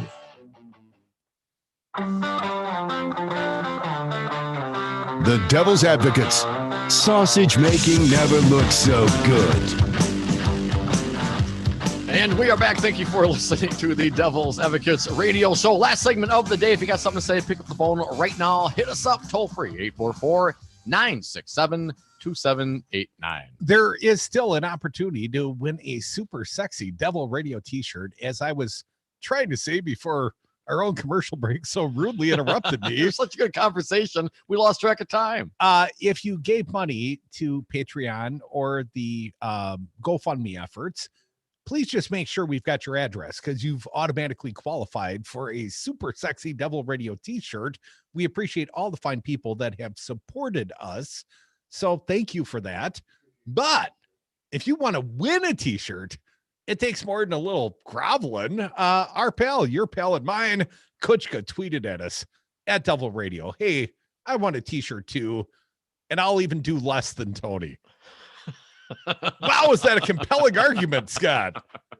Although Kuchka has been a loyal listener for years, the biggest fan of the 2 to 5 shift of anyone. Anyone, no doubt. And he used to bring us lots of beer in Milwaukee, didn't he? He sure did. Make sure you get a t-shirt for Kuchka. All right, we'll do that. Also, quick, folks, I believe next week, Crudy and I are scheming to do a Patreon happy hour, something obviously off the radio to catch up with everyone. And we're choosing perhaps March 4th. We're going to confirm that, but that's the day that the QAnon folks. I got to ask the boss at home. I didn't get permission yet on the date. We'll work around it. It'll be sometime next week, maybe Thursday, the 4th, when the QAnon supporters believe that Donald Trump will be inaugurated as president. We'll celebrate that night. You mean he's not going to be?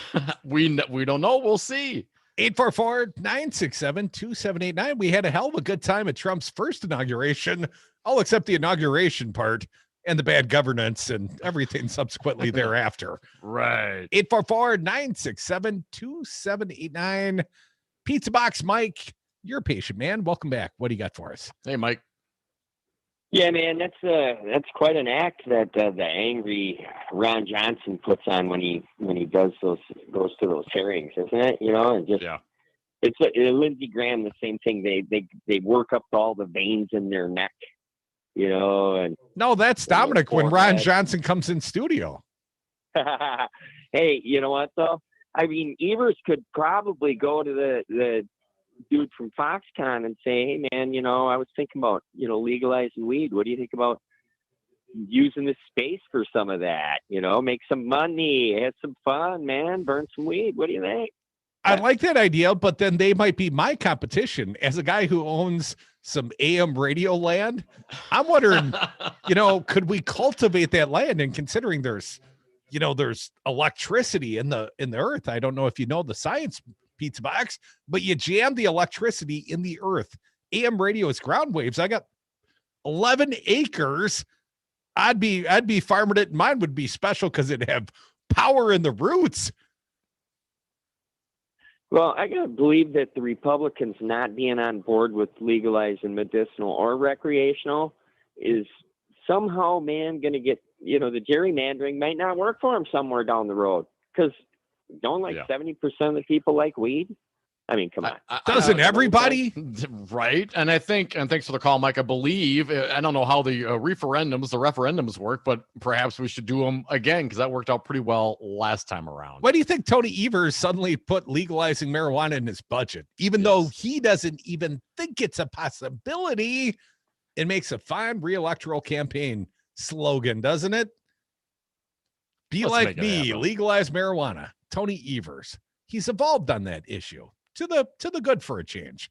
844-967-2789. Tom from Cedarburg. Welcome, Tom. What do you got for us? Hey, Tom. Hi, guys. To me, the other side brags about how good they are for business. And from what I've seen this last year with the COVID and stuff like that, they're terrible for business. I mean, when you have 20% of the small businesses that have failed already and the another 20 are on the edge, that's not good for business, And you lose 500,000 people, many of them were something. That's not good for business. Well, they were grandfathers or grandmothers or brothers or sisters. Yeah, or all of them husbands were and something. wives. All of them were exceptional, Tom, as the president put it. And that certainly has an impact, not just, of course, with the loss of the human being, but the effect of the families and the people around them and people that cared about them. Tom, I don't know how often you listen, but our good friend L.A. Tom on the leftist coast, his whole new thing is we the people and Republicans are bad for business. And I think it's a slogan that will stick because it's true. It is true. And you look at, like after Hoover and stuff like that. And the guy in 1933, Roosevelt, he brought the economy back. And so did Obama, after these Republican screw-ups on a major level. They're not good for business.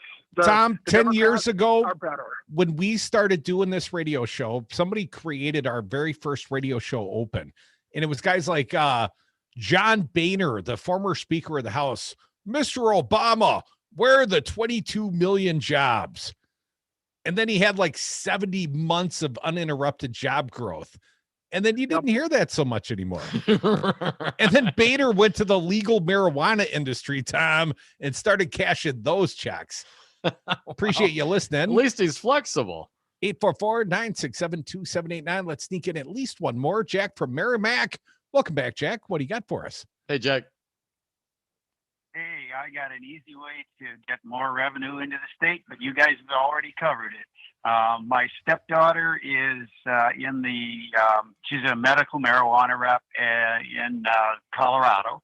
And she tells me that in the last few years, Colorado has gotten over $1 billion in new untapped previously revenue.